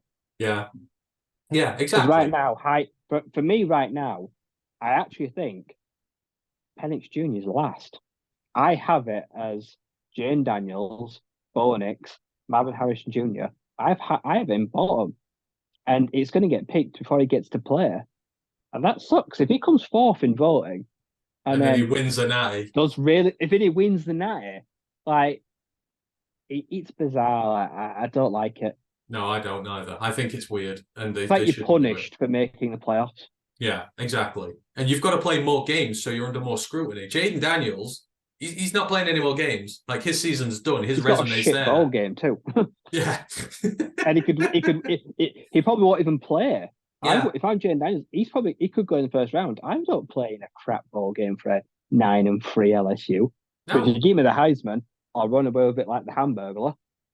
Yeah, exactly. You're playing it, or you're not Heisman eligible, something like that. But it can't be done this soon. Anyhow, let's move it on. Texas win the Big 12, and they make the playoffs big for them. But there was some good news this week, right? You voted with the heart on Oklahoma State, and they let you down. But we both voted with the heart when it came to the MAC, because very big underdog, the Miami of Ohio Redhawks, who have suffered big. They lost Gabbert, their quarterback, through his own broken leg. I think it was a few weeks ago, and they have taken to life without him. Held off Ohio to get to the title game against the Toledo side, who, quite frankly, they ran the MAC this year. They are the most dominant team. They are the defending champions. The Redhawks were massive underdogs in this game. And what happens? They, like SMU, pull out one of the performances of the week. Miami of Ohio, 23, Toledo 14. And this is at Toledo. This is on the road. They go and beat one of the most dominant teams in the Power Five. And how do they do it? They do it on the ground. The quarterback didn't have to do as much in this. Avion Smith is the guy there. He went 6 of 16 for 109 yards, no picks, no touchdowns. However, he did carry the ball 19 times for 109 yards. Rashad Amos, their running back, 15 carries, 74 yards, 2 touchdowns for him on the day. On the flip side, Toledo could not run the football. They had 100 yards on the day, but that was it. They're only going at 3 yards per carry. Everything went onto the shoulders of Dequan Finn, their quarterback, their now traitorous quarterback, who's in the transfer portal, but they turned the ball over twice. It's a 7-point turnover margin in a game they lost by 9 points. And Miami of Ohio, their defense has itself a day keeping Toledo really, really quiet. I mean, just on the surface of this, right? I think this was one where we sort of betted more in hope than expectation. Toledo were the juggernauts, Miami, Ohio, the plucky underdogs. But when you lose your quarterback the way they did, for them to win as many clutch games as they did meant that they had something about them, and you could tell that they could compete in this. And they made Toledo look average on their route to a championship. Yeah, it just shows that you can be the best team all year in the conference, but when it comes down to it, no one's going to gift you a title. You've still got to get the job done on your own. And I'm a huge fan of Dequan Finn, but yeah, Miami of Ohio, they showed up. They showed no respect to their opponent, which you shouldn't do, and they went out there and played a great game. And I remember looking at my phone, 22 seconds left in the game, and it's 3rd and 22 and Toledo have got the ball, thinking a touchdown. I think they'd win by 1. I thought those the clutch moments where you've got to not do what Auburn did. So you can't. A lot of teams say can throw away games the last play of the game, but no, they made a big stand right at the end, backed up into their own red zone. Game is on the line, but that's when the best teams do find ways to get the job done. And I was really impressed. And yeah, it it was quite a big upset. Like I say, the Rockets were favourites. A lot of them thought that they'd done so well all year that they really wouldn't cause them any problems in the final. But yeah, Finn leaves, and leaves on a sour note, losing a title game despite all the talent. So yeah, that was quite one for the Bucks. And the Mac has been just wild all year. I got both picks wrong. In this championship game, it's been very unpredictable. And I think that's why the nature of it, and people really do like it. Yeah. I mean, we both had the Red Hawks making the title game. I think we just had them losing to different teams. No, I had higher Bobcats. Oh, you had that. Of course you did. But no, I had them there. I had them losing, I think, to Eastern Michigan. But they were great. And this for them, it's their first MAC title since 2019. So it's only been 4 years. So they're not far removed from the last. But they finish off 11-2.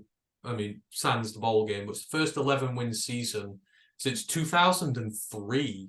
So, I mean, Chuck Martin, big job he's done there. And especially when you lose, Brett Gabbert is one of the most talented quarterbacks in the MAC. And MAC teams are not known for having stellar backups and having depth there at that position. And for him to absorb that loss and still get them to an 11-win season and a championship is probably one of the coaching jobs of the year. Yeah, I really like Brett Gabbert. Like you say, he's been unfortunate with injuries, super talented. Had a really good year last year. And I thought this year, he's going to deliver into the promised land. And like you say, he's got the team in position. They're there, but suffers a really bad injury. And it takes a lot of belief in a backup, a coach to be able to put them in a position to win, to take pressure off them, to get the good run game and everything. And it all just kind of clicked. Like you say, for Chuck to get that big 11-win season, because 20 years is a long time, and he's delivered it, and it was not expected at all. So yeah, showed some real levels of adversity they had to face in the last few weeks, because they were with him for quite a while. Yeah, absolutely. And for Toledo, it's now hit the reset button. Your star quarterback is gone. You've got to find the next guy. And the MAC is just, as we saw with Northern Illinois a couple of years back, you can go from first to worst in a year. That's just the kind of conference the MAC is. So they're going to have to bounce back from this. But the Red Hawks, tremendous year. Well done. We really appreciate you for getting that one done for us. Right, there's 2 left. First, going over to the Mountain West, and Ryan, there must be no one else in this world more peeved at this moment in time than Andy Avalos, the former head coach of the now once again Mountain West Kings, Boise State, to win their second title in 4 years now. They did it recently. They are back to being Kings after firing him 3 games ago. They've proceeded to win out the season, but they of course did come up against my darling UNLV Rebels. This is the first time they've been in the title game in forever and a day. This is uncharted territory for them. It was at UNLV, but Boise State absolutely pummeled them in this one, 44-20. I watched this very closely. First half was an absolute banger of an affair. Most of the points came, to be fair. Taylor Green, he seems to have really, we talked about him as being one of the best quarterbacks in the group of 5 at the start of the year. He has put it together at the end of the year. He started this all off. He ran in from 8 yards out, rushing touchdown. UNLV hit back. Vincent Davis Jr., he had a run for 5 yards, leveled it up. Then Aston Gianti, the running back for Boise State. He was my player to watch on this team when we did our previews right at the beginning of the year. Not George Halani, it was this guy. Massive game in the championship game. But a 5-yard touchdown run for him reestablishes Boise's lead. But then Talon makes it wasn't Talon. There was an interception return from UNLV, but it wasn't from Taylor Green. It was on a trick play. But Fred Tompkins, 47-yard defensive return touchdown for UNLV, brings the scores back level again. This is only at the start of the second quarter. But then Boise really started to take hold. Taylor Green passed to Austin Bolt for 57 yards for a touchdown. Taylor Green then had a 70-yard rushing touchdown. Absolute barnstorming. He put on the burners, got through a gap in the middle of the O-line. He was gone. Could not catch him. Then they got a field goal, so they're 31-14 up. UNLV get a field goal back before halftime. They get a field goal with their first drive of the third quarter, but that's it. It's done after that. Boise State just have their hand on their throat for this, and they just slowly bring them to heel. 622 yards of offense for Boise State, but 360 of it was on the ground. Aston Gianti, 21 carries, 161 yards and a touchdown. George Halani had 20 carries for 84 yards. Taylor Green, 7 carries, 97 yards, 2 touchdowns. And UNLV, Jordan Maeva threw 2 picks, got hurt. Doug Brumfield comes in. His arm's cold from not playing this year. They can't really run the football. You said this, right, last week. Champions know how to win. One of these was a champion, one of these is a newcomer, and it kind of showed in this. And Boise, they rule the mountains again. Yeah, weird one, because let's say for 50% of the season, Boise State weren't very good. And Taylor Green for half the year was poor. Multiple games where I think he'd thrown more interceptions or touchdowns. And at the time Andy Avelos being fired, I saw why. I actually wasn't that surprised. Like I say, I knew he had capable players, but it wasn't clicking. And behind the likes of Air Force, UNLV, Wyoming, and that, like I said, they were lost. They were in no man's land. They only came back into relevance in the last month. Like I said, after they fired him, it kind of clicked. But yeah, when you look at these teams, you looked at them and you thought, I can tell. If you'd have told me one of these teams has been in a title game before and never hadn't, you know which one you were picking. Like I say, the one that was off to the good start and then knew how to just keep hold of a lead and slowly bleed clock and just keep a team at arm's length. Like I say, it wasn't as dominant as the score would actually make you believe, but Boise State were always in control. And it's not like they didn't struggle as well, because I'm pretty sure like a week or two ago, their star wide receiver, I think he went in the portal. Yeah, I don't think he even played in this game. I think someone had like 1,000 yards, a couple of touchdowns. I think he left the team before this game. So, but yeah, Jante, great. Halani, Green had a great game despite some struggles this year. And then yeah, I really liked watching, like I say, Maeva. He's been a breath of fresh air this season. But unfortunately, like I say, one of his tougher to watch, or one of his worst performances did come in on the big day out. The lights were brightest. He kind of struggled, but it's a very young team. Like I say, it's done so well to get here when no one thought it could. Hopefully they're able to get back. But yeah, Boise State, not great, not convincing for large parts of the season. Benefited from other teams slipping up. The fact that they even got here, like I said, Air Force collapsing really just opened the door for them. But you give them an inch, you take a mile. Like I say, and they know what they're doing in championship games. So yeah, the best team on the day definitely won. Yeah, absolutely. And yeah, it's a shame. But like I say, UNLV, it's a first-year head coach, young team. They got a lot of potential. No one thought they'd get there. Now the job is to persevere with this.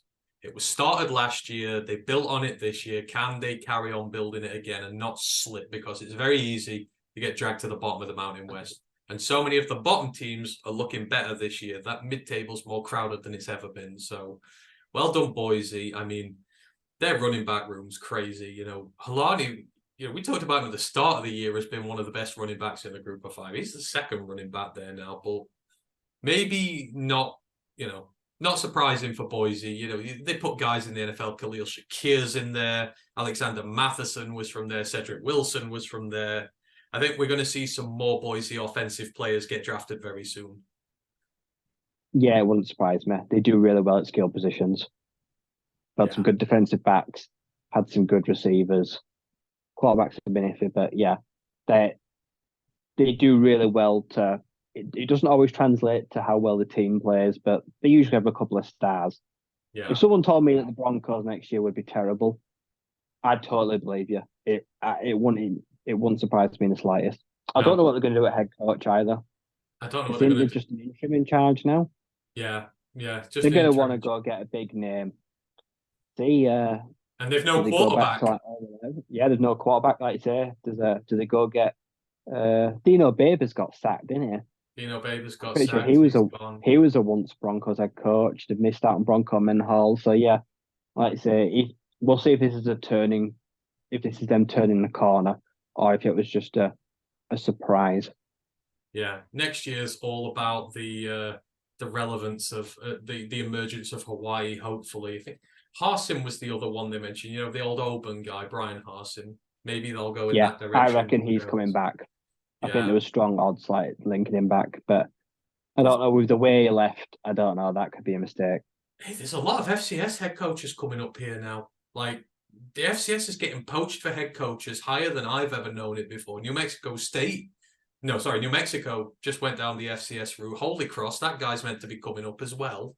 Like, or did he get appointed, or is it just is it a predict the No, he got JMU job? appointed today. He's gone to JMU. Bobby Chesney, Yeah. like I say, So 5 Patriot League titles, 70% of all his games won yeah, across his career. Like I say, absolutely just dominated.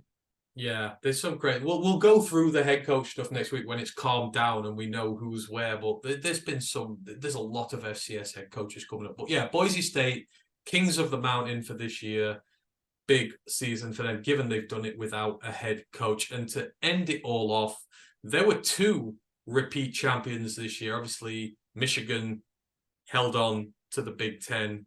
And then we go to the Sun Belt, where the Troy Trojans, they held on to their title as well. I say held on. They never took their hands off it. They didn't let App State anywhere near it. They're like, you're here, you can have a look at the prize, but we're not going to give it you. Now, App State, in fairness to them, started off well in this one. It looked like it would be a semi-competitive game for a while. Troy went up 2 scores early.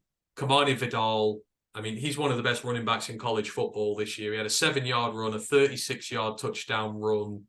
That was within 2 minutes of the second quarter. But App State, in fairness to them, they fought back, one just before the half, one just after. Kanye Roberts ran the ball in twice from 1 and 6 yards. Troy go back in front. Gunnar Watson finds Chris Lewis from 51 yards, touchdown 21-14. App State, they get a field goal, so it's 21-17. Kamani Vidal goes in again for Troy, makes it 28-17. And there's the big, and then the big one happens. 6 seconds after that happens, Don Callis fumbles. It's a fumble return by Don Callis from 10 yards out. App State cough up the ball. It's a strip sack touchdown, defensive touchdown. It gets up to 18 points, and App State just can't fight back for it. They do get a touchdown with 5 minutes to go. Eli Wilson runs it in, but Kamani Vidal manages to find time for 2 more touchdown runs from 6 and from 49 yards, and maybe one of the greatest running back performances in a championship game in some time. Kamani Vidal went 26 carries, 233 yards, which is 8.9 yards per carry, and 5 touchdowns. Gunnar Watson threw for 1. He was 16 of 24, threw for a touchdown. App State were just never able. They just kept getting behind the sticks too many times. And Troy's defense, Ryan, we know what it does. It wins championships. This was Troy football in a nutshell. They run the football down your throat, and then they stop you from making plays on offense. And for 2 years in a row, John Sumrall has got that machine working perfectly. Yep, it was on brand for Troy. Their defense, it bends, it doesn't break, and it's great in the red zone. And that's what it's been known for the last 2 or 3 years. And yeah, Vidal single-handedly, he blew App State out of the water. They couldn't handle him. Every time he touched the ball, you felt like it could be magic, like he could be gone.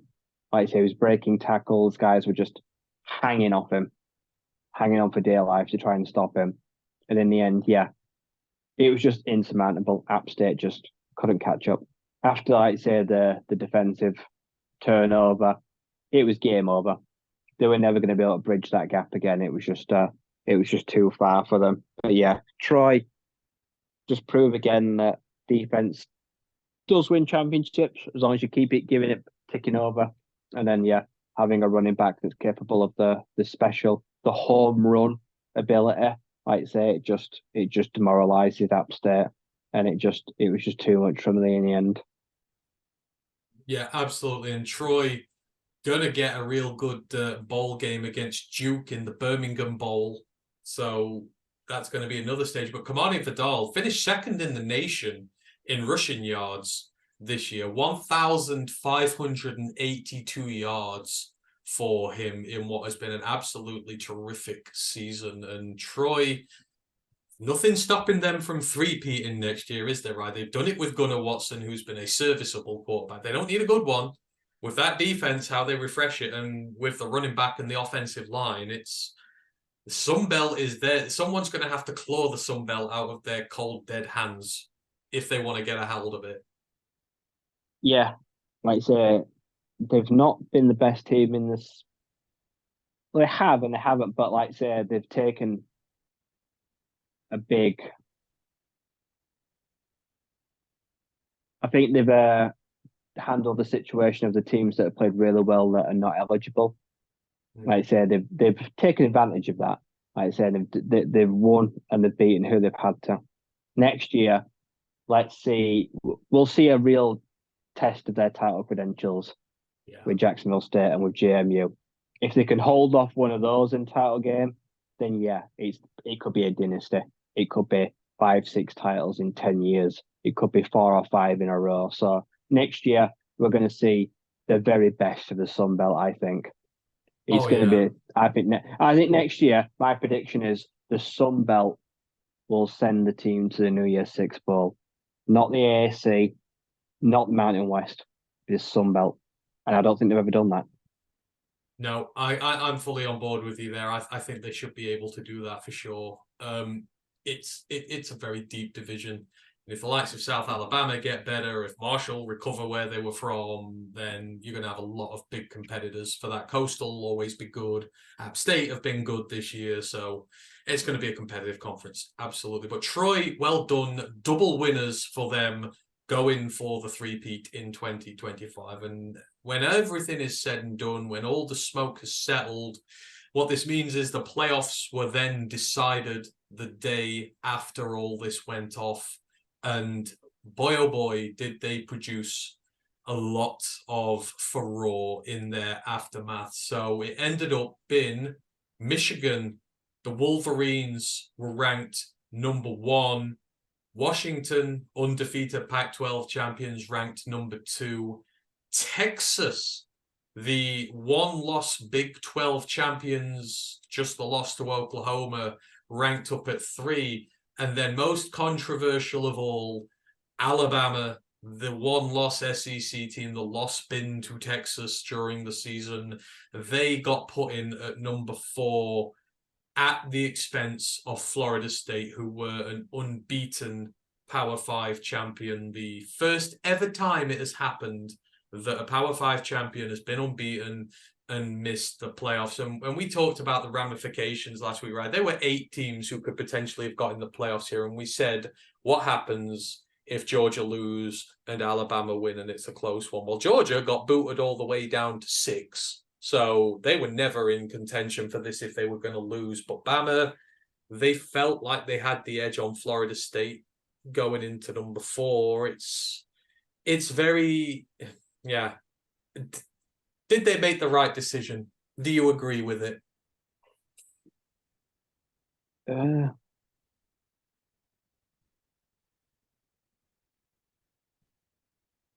I still stand by it. Yeah, I predicted it. I picked it, and it was my fault, and I'm happy with it. But on the flip side, I can see why everyone that likes Florida State is upset and feels aggrieved by it. Like people like bring up like the rule books, like what the committee looks at, and whether or not if it's true they do take player availability and into the actual consideration. Did they not put them there just because Jordan Travis couldn't play? If that's the case, then that's wrong. That's not something I can really get behind. Like say, they did go into LSU and they beat LSU. They slapped them about, so they had their profile win. Texas, like you say, beat Alabama in Tuscaloosa. They had their profile win. So is it just SEC bias that got Bama at 4? Probably, yeah. You can say that if they weren't in the SEC, Bama, and let's say they played in like say the Big Ten, would Florida State have made it in above them? They might have done, yeah.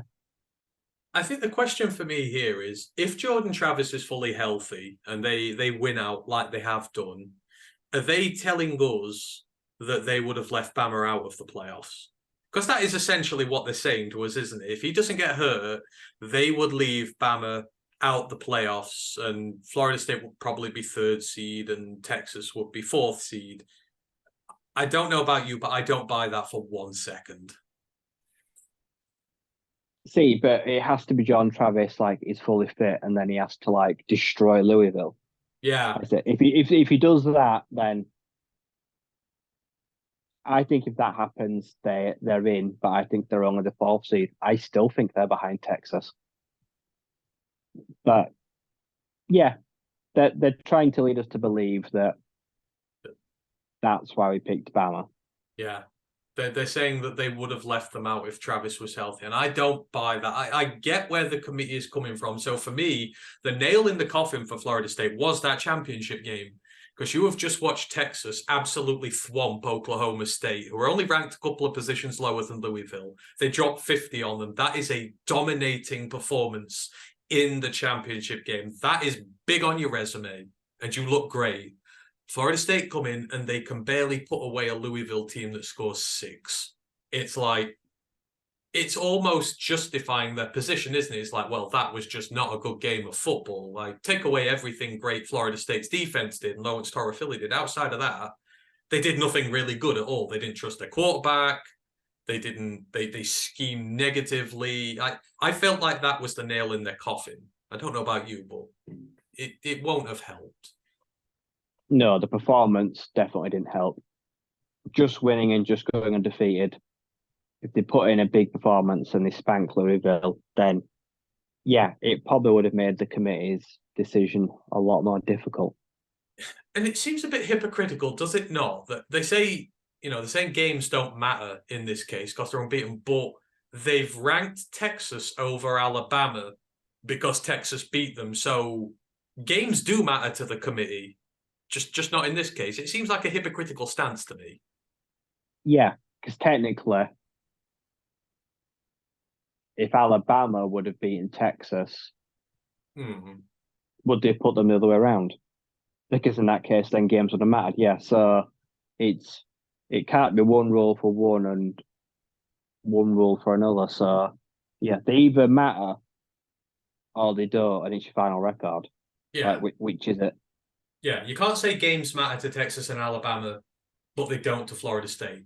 Like, you just can't do it. You've got to be consistent in your reasoning. If you're ranking Texas above Bama, it's because you value that win. You can't then say an unbeaten season is not valuable. I don't agree with it. I think, they should have been given the opportunity to do so. However, having said that, we would have to put this to one side. I feel sorry for Florida State, I do. But what this leaves us with is the Rose Bowl, which is going to be Michigan versus Alabama. And then we've got the Sugar Bowl, which is going to be Washington, Texas. And again, put all the stuff with Florida State to one side. I don't know about you, but when I think about these fixtures, a smile comes to my face. I think they're going to be a cracking set of semi-finals. I think the Sugar Bowl will be by far the best game. I think those two. I think Washington, Texas will put on a show and it won't include much defense. I reckon it's going to be an all-out slugfest of juggernaut. Whereas I reckon Michigan will do their best to use their run game and their defense to try slow down Alabama and make life difficult for them, generate turnovers. I think that will be a more calculated game, more balanced, more about special teams and defense. Like I say, I think that one could be quite interesting. That would be a bit of a chess match, where the other one will be just a straight up like conquer match. Like I say, the last team on the string still wins. So you're going to get a big contrast of styles for me, how they play them. So obviously we'll talk about the games close to the time. We'll preview in close time, but initial thoughts: who gets to the natty and who wins it? Like initially, when you see those games, who calls to you?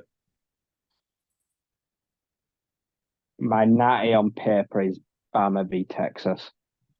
Ooh. Oh, I just don't see. Now Nick Saban's got there. I just don't see them being stopped. see. I don't know if you agree, but I think this game is much bigger for Michigan than it is for Alabama. For me, this is about Michigan. If they want to create a legacy, like they've ran the Big Ten 3 times, but if you lose to Georgia year one, which is understandable, that's one of the best teams of all time, but then you screw up against TCU in year two. If you can't beat the dynasty, have they really achieved anything these last 3 years? I feel like a loss to Bama would be massive because it shows that they've not actually achieved that much outside of winning a weak Big Ten. They've got to go a step further than last year. Like I say, they have got to avenge that TCU loss, and they've got to do it in the hardest way possible by beating Alabama. But yeah, if this team wants to tell me that it's learned from lessons from last year, it's got better, and it's closer to being national champion, not further away than last year, you've got to win. Yeah. Like I say, and for Jim Harbaugh as well, like I say, he's been out of action now for, let's say, a couple of weeks. Like I said, will this be his first game back in charge? Yeah. It will be, yeah. So for me as well, like I say, if they're getting Harbaugh back, I need to see that he has an effect and they play much better than his interim manager and the coaching staff. I've got to see that Harbaugh has an effect on them, because now I've seen them play in the same season with him and without him. I want to see them play better, because they didn't play great against Iowa, but they didn't need to. But this is a whole different kettle of fish. Yeah. If Jim wants to be back in the NFL, which we're led to believe, this is his game to go do it. You go out there and you trounce the Crimson Tide, and the NFL teams will be lining up with blank checkbooks to buy him out. Yeah. I think if he wins a natty, he's gone. I think he'd feel like his job was done. But for me, this is also as well. People keep telling me JJ McCarthy is the truth. He's the thing. Go and prove We're going to go find out. Yeah, go out and prove it. The Big Ten, I don't give a shit about the Big Ten. JJ McCarthy in the Big Ten don't impress me. Does not interest me. Like I say, because Big Ten, it's ass. If JJ McCarthy is an NFL quarterback, go out and show him against Alabama, against NFL defenders. Yeah. Then I will change my mind. The best defensive lines in the Big Ten don't belong to the best teams. Like, Penn State have got some good ones on there, but Ohio State, it's not a good D-line. Like, you're going to have to go down to like your Iowas and your Illinois and teams like that where you find your best defenders. And you can deal with them one-on-one basis. This, you're coming up against Dallas Turner. You are coming up against some of the best edges and defensive tackles in the country on a team that can back them up, with a linebacking core and a secondary that can back them up. Like, you've got to perform in this, because they are just a much different level of opposition. And if you want to show me you're a serious team in college football, you've got to go and beat the dynasty. If you can't beat the dynasty, then you're just winning a bad conference, and that's it. And like I said, JJ's got to prove himself. They've got to prove they can take this next step forward. I don't know if they can. My initial impact would be to say that it will be Bama because of the experience they've had. They're red hot. I don't know. I fancy Washington, though. I would just very early put on a Bama-Washington natty. And I think maybe if it goes into a shootout, Washington can win, but I think Bama are the favourites at the moment. Right, that is everything in terms of championship week, and that is it. The season is over. All that is left now is bowl season, which will be starting on next week. So the games start a week on Friday, and then it is the playoffs, which happen at the beginning of January. So we'll have to wait a little until we see how this season ends up. So we will move it on, and we're going to finish off today. We are going to do our end of season mock drafts for the Detroit Lions. So say we do the half seasons and we do the final seasons to see what we're thinking. But of course, a lot more stuff is going to happen between now and draft season. But this is just sort of a barometer we use before we start doing our really serious ones in February, March, April time. And to be honest, not a lot has changed in terms of positioning since when we did this. When we started, Let me check mine.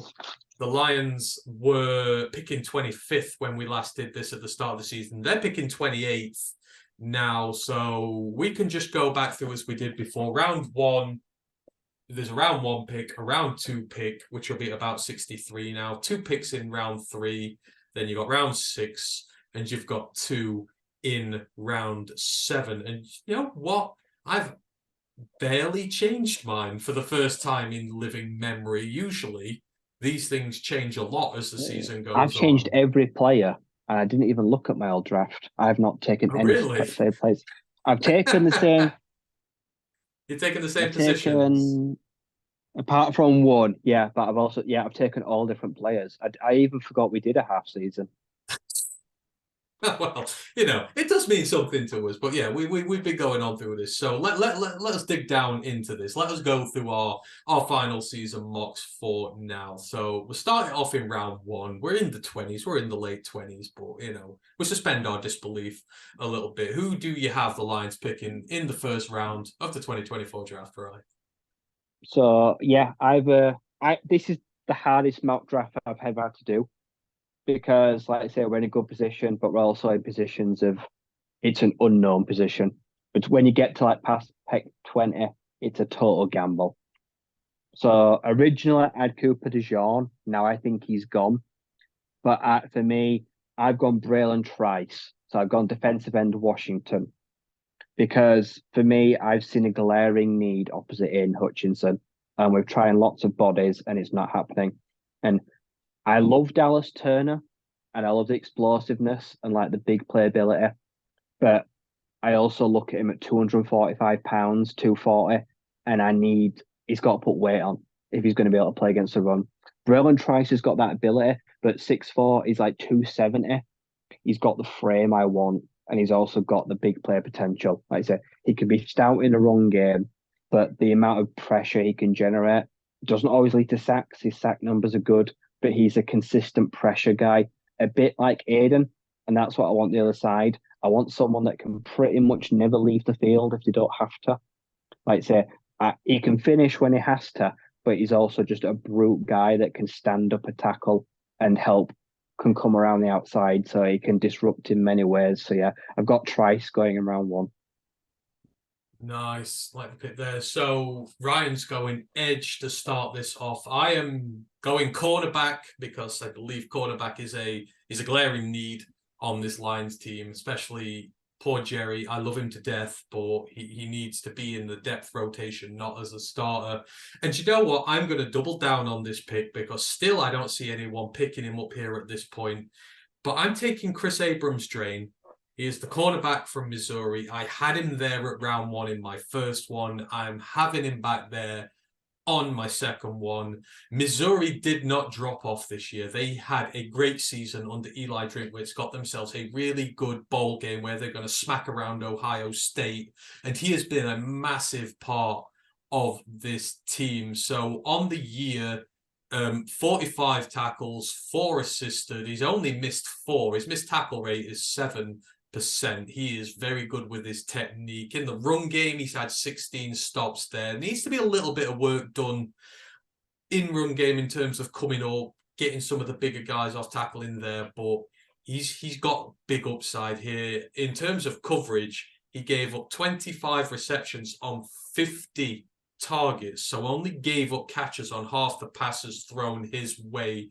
4 interceptions on the season, 10 pass breakups as well. He's a guy who's been working his way in 3 years starter for this team. Now he's 5'11", he's 178, maybe stick on a few pounds, but I've got no real big concerns about him other than that, does special teams work that we need him to, works on the kick return team, the kick coverage team, works all facets of it, really. He's got 80 snaps for them this year, a little less than he's done in previous years, but he's a fully fledged starter at this point, so you get everything you need to with him. But in terms of a great coverage corner, Chris Abrams-Drain is the guy. And he will be in first-round contention. I am bookmarking this now. He will move up boards, and people will love him. And hopefully he plays in the bowl game and gets to show it off against some of the best receivers in the country. Right, move it on into round 2 now, Ryan. Who do you have? I'm double dipping. I'm going back to defensive line, but I'm going interior. I'm going with Tivondre Sweat, the defensive tackle from Texas. I believe has just won the Big 12 Defensive Player of the Year. Yeah. Yeah, like I said, I want to take some pressure off Ali McNeil, and I want to give him a partner if we're going to persist with this 4-man front. And Sweat at is it like 300 pounds, but like 6'4". He's got a good stout build, but he's more athletic than I give him credit for. Like I say, he's faster off the snaps than he is for a lot of bigger, heavier guys. He gets sacks. He's a finisher. Like you say, he's someone that he knows how to finish his tee. And good in run support when he needs to be, but that's not where I want him. Like I said, I will let Lee McNeil do the dirty work as a nose tackle. And I will give this guy, like I say, a defensive tackle that can generate pressure from inside to out. And if one of the outside guys, like I say, is struggling or can just hold that guy up, I trust this guy to get in and get the job done. Like I say, I see the Lions right now, like you say, still like a top 5 sides in pressures, but it's not the tackles for loss and the sacks out there. They're not marrying up. So it's a position of need for me. And it's another weapon where if Aaron Glenn's going to be here again next year, who knows, then I'll go in on him. I'll give him the weapons. And if he's not the guy, it will prove it when I give him all this extra talent. But I'll go again on the D line because for me, we're going to be ripping this up and starting again this year. We're going to be tearing a lot of D line down. So I think we're going to have to draft another body in. Yeah, fully agreed there. So moving on to round 2 for myself, I'm sticking with another guy who I've had on before. I say there's a few of them here, but I'm moving him up because he's moving up the charts, and there's no one I want more in this draft, maybe except Jazane Newton, but we're probably not going to get him. And of course, I'm talking about Christian Haynes. He's the offensive guard from UConn. He is the right guard for them, and the man has just had a sensational season. So overall, he's got 3,318 snaps at right guard in college. He's given up 1 sack in the last 2 seasons. He's given up 3 sacks in the last 3. The guy has gotten better year upon year with his pass blocking on a line which has been suspect. This has not been a good UConn team this year. I think they went 2-9 in the end. Guy's graded 85 on the season. The pass blocking is 88. He had 1 little off day against James Madison where he gave up a pressure. But he's given up 1 sack and 6 quarterback hurries this year. This is it. He moves interior defensive linemen around. He can do it one-on-one. He doesn't need a chip from the center or the tackle. One-on-one, he's a match for anybody. He can do the double team blocking well. Very athletic, gets up to the second level quick in the run game. His run blocking is really good. And the Lions just have a glaring need on the offensive line in the interior going forward. I love Glasgow, but we need to prepare for the future. We need a new guy in there. And I want a specialist guard who will do his job. We did it with Jonah. He was a specialist guard in college for Rutgers and Ohio State. Been one of the best players on this team, despite the injuries as of late. Christian Haynes is going to be the guy from UConn, and I want us to get him. He's just going to carry on going up boards as well. So maybe 60, roughly where we'll be at second pick. Might have to go get him, but I will 100% go and get him. Honestly, one of the players I love most in this draft. So Christian Haynes is still on my mock board. He is never coming off my mock board unless it turns out that he kicked a puppy or something. But short of that, he's on there. He's my guy. Move it into round 3, Ryan. There's 2 here, but who's your first guy in round 3? First count, right? Yeah, I'm going back with you. We need to address outside corner.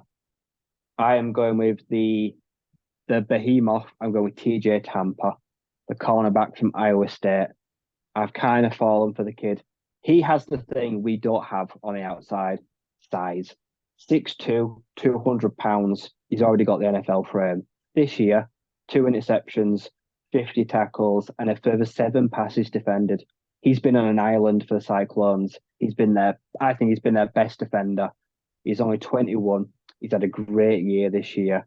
Like I say, he can be in man, can be in coverage, solid tackler on the outside, good form, uses that size and that weight well. So I trust him in all aspects. And yeah, like I said, I like Jerry, but I can't watch teams to continue to go pick on him. Like I say, if we're going to line him up against the DK Metcalfs, the Christian Watsons, the AJ Browns, the bigger, stronger guys, I'm going to draft.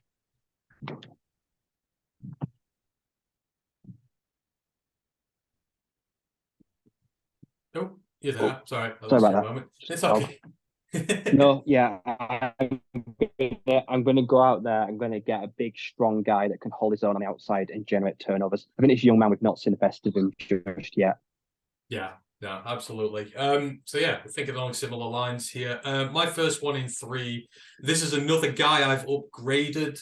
I had him as my second pick in round 3, which is roughly 91. I've upgraded him to 67. The Lions do need a wide receiver next year. We need an outside wide receiver next year, a guy who's going to be able to go out there, do the dirty work, but also provide on the line for blocking purposes that we know the Lions, covet and need. And I just have watched this guy all season. I love him more and more every time I watch him. And he is everything that this Detroit Lions team represents. That is Torrey Horton. He is the outside wide receiver from Colorado State. He's 6'2", 190 pounds, has just recorded his second successful 1,000-yard season. So he had 1,131 yards and 8 touchdowns through the air in 2022.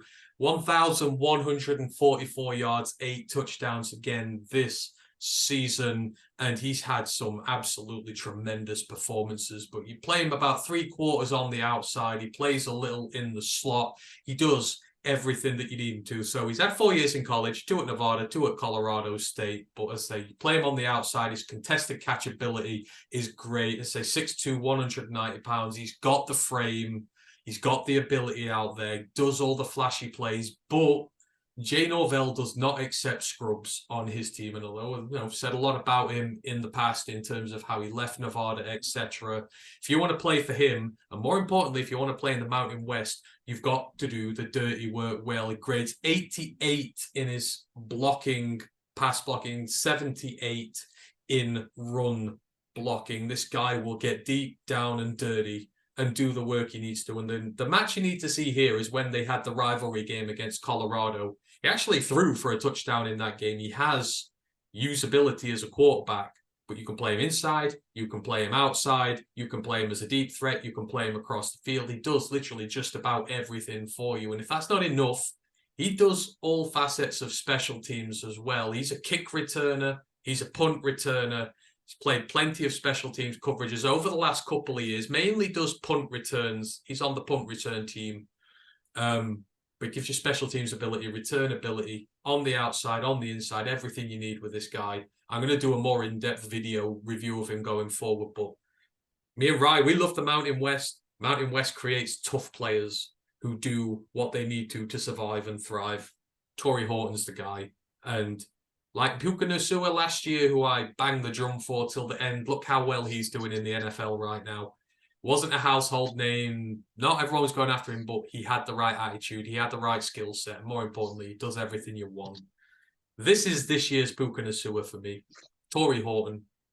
He go be a Lion, I hope. Ryan, your second pick in the 3rd round.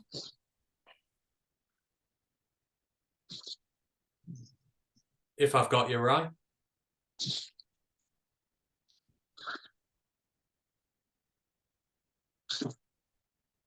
Oh, no, I don't have right at the minute. Right, I shall move it on. And let me just grab up my next pick here because I've lost him. Where were we? Reject.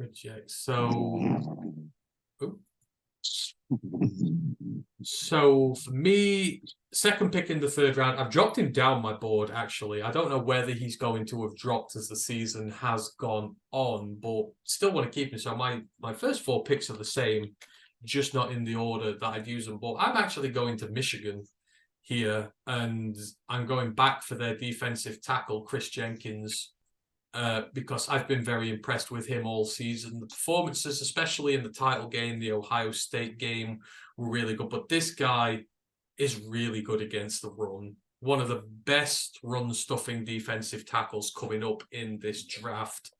Not so much in the pressure column just yet. He's had a couple of sacks on the year, but in terms of what he will bring to the interior of our line, I like Aleem as the option that goes out and gets the sacks and gets all the sort of pressure on the inside. I want a guy in there who I can trust to be a high-level run defender with him, who has got the upside to go and do things against the quarterback. But he is well-sized, 6'3", 305 pounds, very stout as a tackle. Good history when it comes to not being injured, to being available. This Michigan D-line's just been suffocating this year to so many teams, and it all starts with him at the anchor in the middle. So I'm taking Chris Jenkins, and I'm going to sort my D-line. So at this point, I've got 2 on defense, 2 on offense. I filled what I feel are 4 big holes on this team. And the same guys. I just really like these guys, and I want to keep them in there. So, yeah, Chris Jenkins, defensive tackle. He's my second pick in the third round for the Lions. Got you back now, Ryan. Who's your other guy in the third round? Who's your second guy? So I thought about the same lines as you in the previous pick. I'm going with an offensive guard. I'm taking Tate Ratledge, the long-term starter from the Georgia Bulldogs. Like I said, 6'6" and about 310 pounds. He's got the size that we like for the offensive line. He's very good in pass blocking. Run blocking needs work, but he's a guy that is kind of like came in at the program and kind of hit the ground running. Like you say, he came in as a freshman back in 2020. He saw action straight away. Like you say, and then like he's kind of like just progressed each year to becoming part of like a key person going down the line. Like I say, as a junior, featured in 12 games, so he played up in entire of the season. Like I say, and at right guard in 2020 as a junior, he gave up no sacks playing right guard position, which for me is a position that we need. Like I say, he's someone that finishes his blocks when he gets hands on people. He makes sure he either puts them down or he keeps hold of them till the player's whistled dead or it's over. So he's got good hand placement. He's got good hand size. He's got strong pop at the line of scrimmage. He's well built. He's a well put together guy. Like I say, with Graham being here, like I say, and like I say, we've got Corey as well, we've got Sorsdale. So we need offensive line reinforcements because we've seen that we've had to really pull into the bag of tricks this year. But for a rookie, I feel like you could trust him to take some snaps. He's got the size that you look for, the build you look for, and he's got good, strong hands. And in pass pro, when you're not asking him to do too much, not get to the second level just yet, I feel like he's a very solid option as a long-term starter. I feel like as a project goes, he's probably more developed and a bit further on than some of the later round guys. Yeah, agreed. But yeah, we do need a guard. I think that's going to be a big point of emphasis in the draft going forward. Right, let's move it on down. I'll come straight back to you and we'll get back in our regular order again. So we have to make a big drop now from round 3. We're going to round 6. We've got 3 picks later on. Who are you picking on day 3 at the moment? Who's taking your fancy towards the end of the draft? So round 5, this pick won't surprise anyone. I'm going with wide receiver. I'm going with a former Sun Devil, currently a Gator. I'm going with Ricky Pearsall that declared last week. Like I say, it was like a key part for Jane Daniels and like other quarterbacks in Arizona State. Like I say, 6'1", a buck 90, he's a bit light, bit short, but like I say, he's got sticky hands. Like I say, he captures a lot of things that come his way. He had 2 or 3 pretty mediocre years in Tempe by his own standards, but quarterback play, offensive play calling, didn't do it. But came to Florida this year, Graham Mertz, and he's been a pretty standout guy. Like I say, he made that in ridiculous one-handed catch that went viral across the internet. That kind of just sums up what he can do. Like I say, he's in his time, like throughout 4 years in college, so he's been big in the run game this year as well. Like I say, like he's got like 120 rushing yards. He's returned.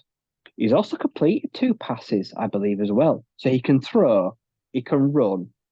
Like I say, it won't surprise me if he could kick, but he can catch. Like I say, he's had a great year. Like I say, he's an all-round weapon. Like I say, in special teams, incredibly hard worker, really likable guy that's playing 2 different offenses, found his way in the SEC. Someone that I really like having fondness of, but he has been growing. He's gone up boards this year. A lot of, like I said, the move to Florida, I questioned it at the time because of the quarterback situation, but he turned out to be Mertz's pretty much his best weapon.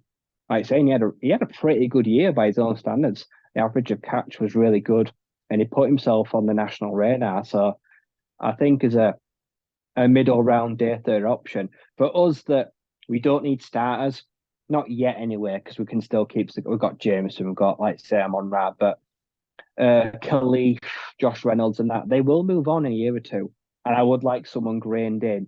Like I say, he's not going to be an outside guy, but he's got a good route tree. But he can play all facets of the game. Like I say, he can run the ball, he can throw, he can catch, he can do a bit of everything. Like I say, so I feel like he's going to be someone that offers a bit of versatility, and he will definitely have his name called. Like I say, I think on day 3, and yeah, he's a good guy. He's moldable. He's teachable. Yeah, it's quite funny actually. I've gone in the same direction as you. I'm looking for versatility on the offense here at this point, and people go, "Well, there's not many defensive picks in here," but I'm addressing that in free agency. I'm spending money on vets this year for the defense, but you know, at this point, last time I'd penciled in Tyke Smith, the safety from Georgia. At this point, ain't no way he's going day 3 no more. Guy's a solid day 2 pick. He's going to go fairly high, so kind of got to take this into consideration. But I'm actually going to go running back at this point with the first of mine here. People might go, what? You've got Monty, you've got Jameer. We do, but we need depth behind them going forward. You've always got to have the next guy ready. And I've watched a bit more of him recently, and I've grown more enamored. But his father was a very big deal in the NFL. And he's going to be a very big deal in the NFL soon because he's riding up boards. But I'm actually going to pick Frank Gore Jr. from Southern Miss. And I think that's going to be a good pick at this point in time. So he has spent 4 years in college, 4,000 yards for the Golden Eagles, 26 touchdowns. But it's not just his work as a running back, it's his offensive versatility. The guy has played quarterback for the Eagles. He has 7 touchdown passes in his career. The receiving ability has gone up by a year. He had 224 yards, 3 touchdowns this year. His best output as a receiver. He's got 700 yards and 4 scores altogether in that game. The guy blocks well. He runs hard. He plays quarterback. He gives you a lot of interesting variations you can put into an offensive system. And if one of Jameer or Monty goes down for a little bit of time, this is a guy you will bring in as a 2, and he'll do everything you want and more. And like you say, you can bring him in wildcat, get him throwing passes, really throw teams off. And just the more I thought about it, the more I'm like, you know what? We draft guys like this who have such scheme versatility. That's why the Detroit Lions offense is so great, and I want to keep that going. So yeah, I'm going to pick Frank Gore Jr. from the Southern Miss Eagles there for mine. Who have you got next, right? Sort of moving towards round 7 territory. So end of round 6, I'm going back to the offensive line. I've got Tyler Guyton. I've got the large standout offensive tackle from the Oklahoma Sooners.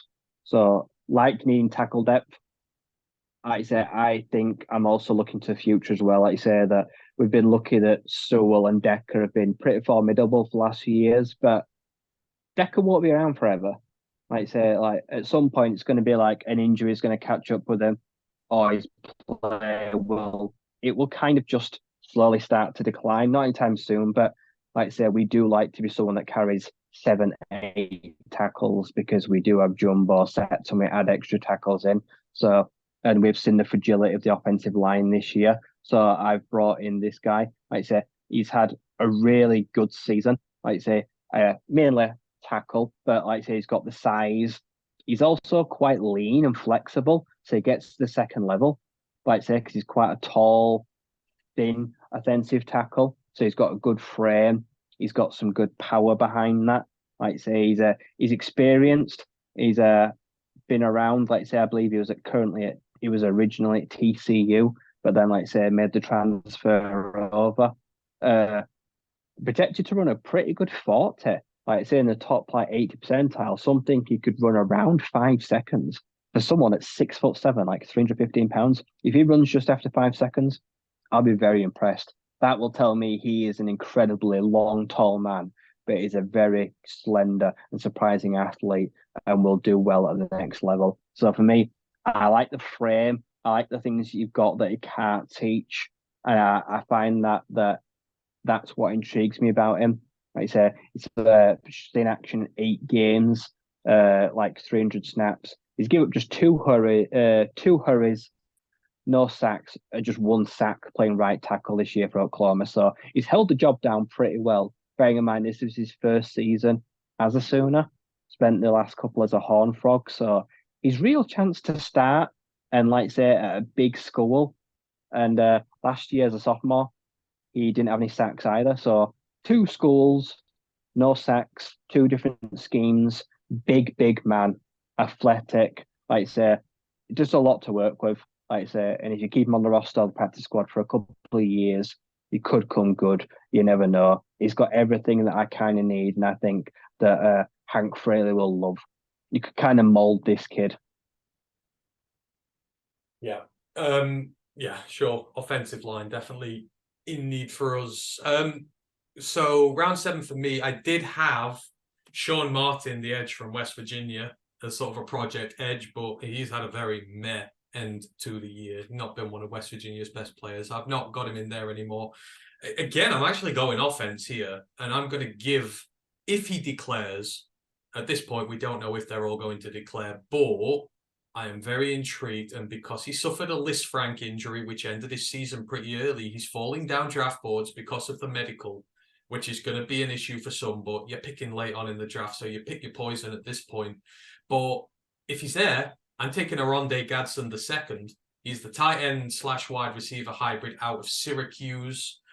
All of the mock draft simulators have him here. I can't believe he'd be at this position in a draft, but he'd be one of the biggest steals going. The man is a mismatch nightmare for teams. He is 6'5" and 223 pounds. I mean, the size there alone is a big factor, but Syracuse play him at tight end. They play him in the slot. They even play him at outside receiver. But his 2022 year was huge. So he had 966 yards and 6 touchdowns. It was his big breakout year. Coming into this year, people thought he'd be one of the top tight end options in the country, or a receiving one if he played a receiver. He only ended up playing 2 games, got hurt. But I've seen more than enough from this guy on tape. He ripped us being NC State, a new one last year.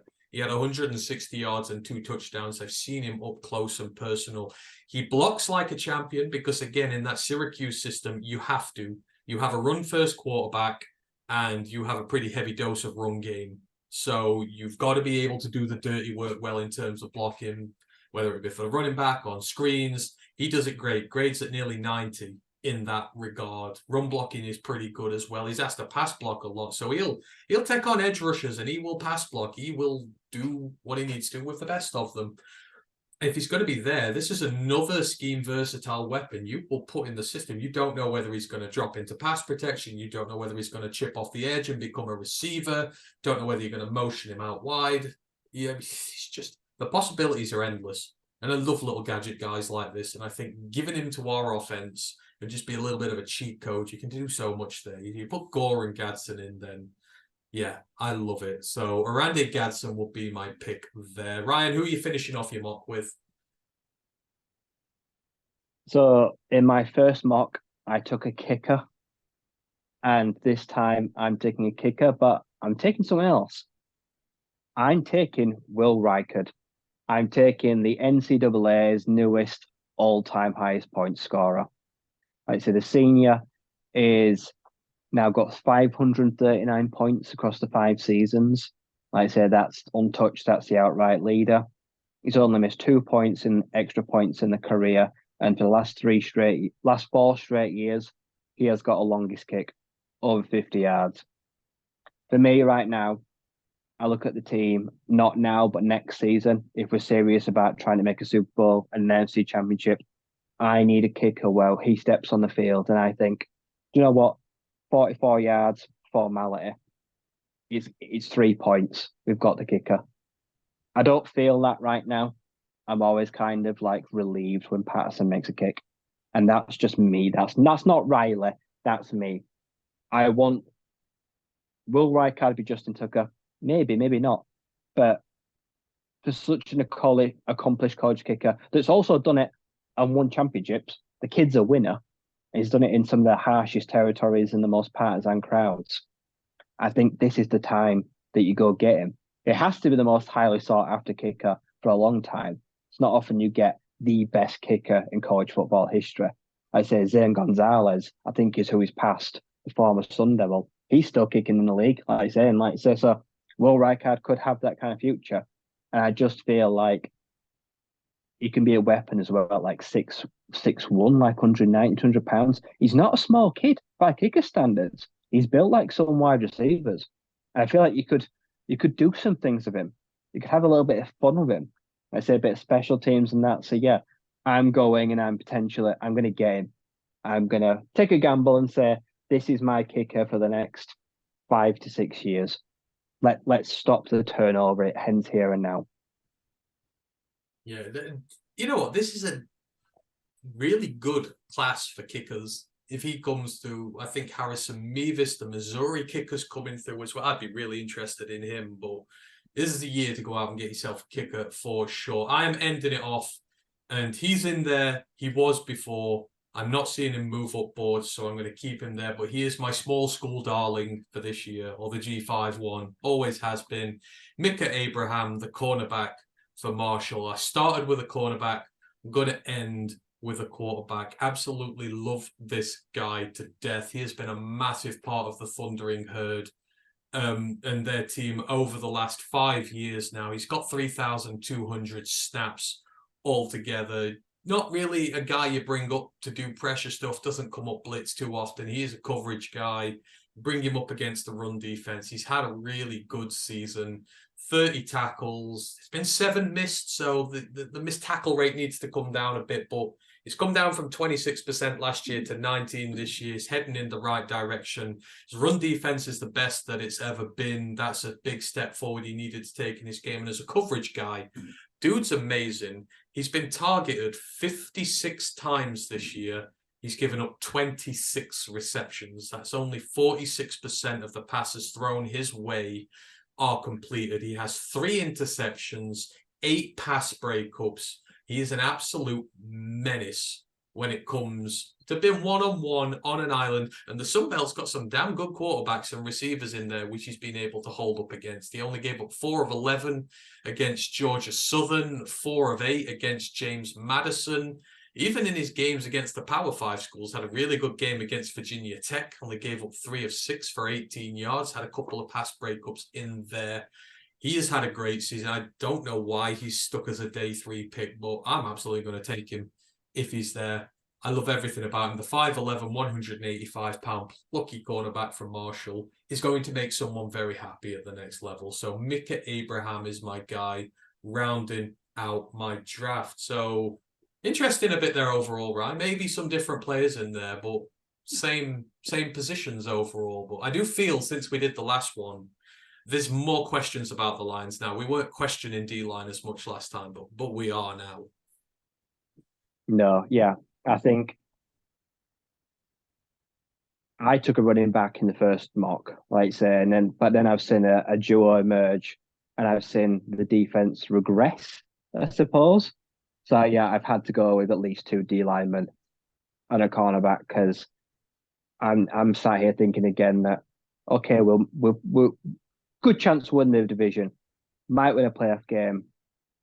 Defense still has fundamental issues, and we're about to see a massive turnover. So it's going to be another year of addressing the defense.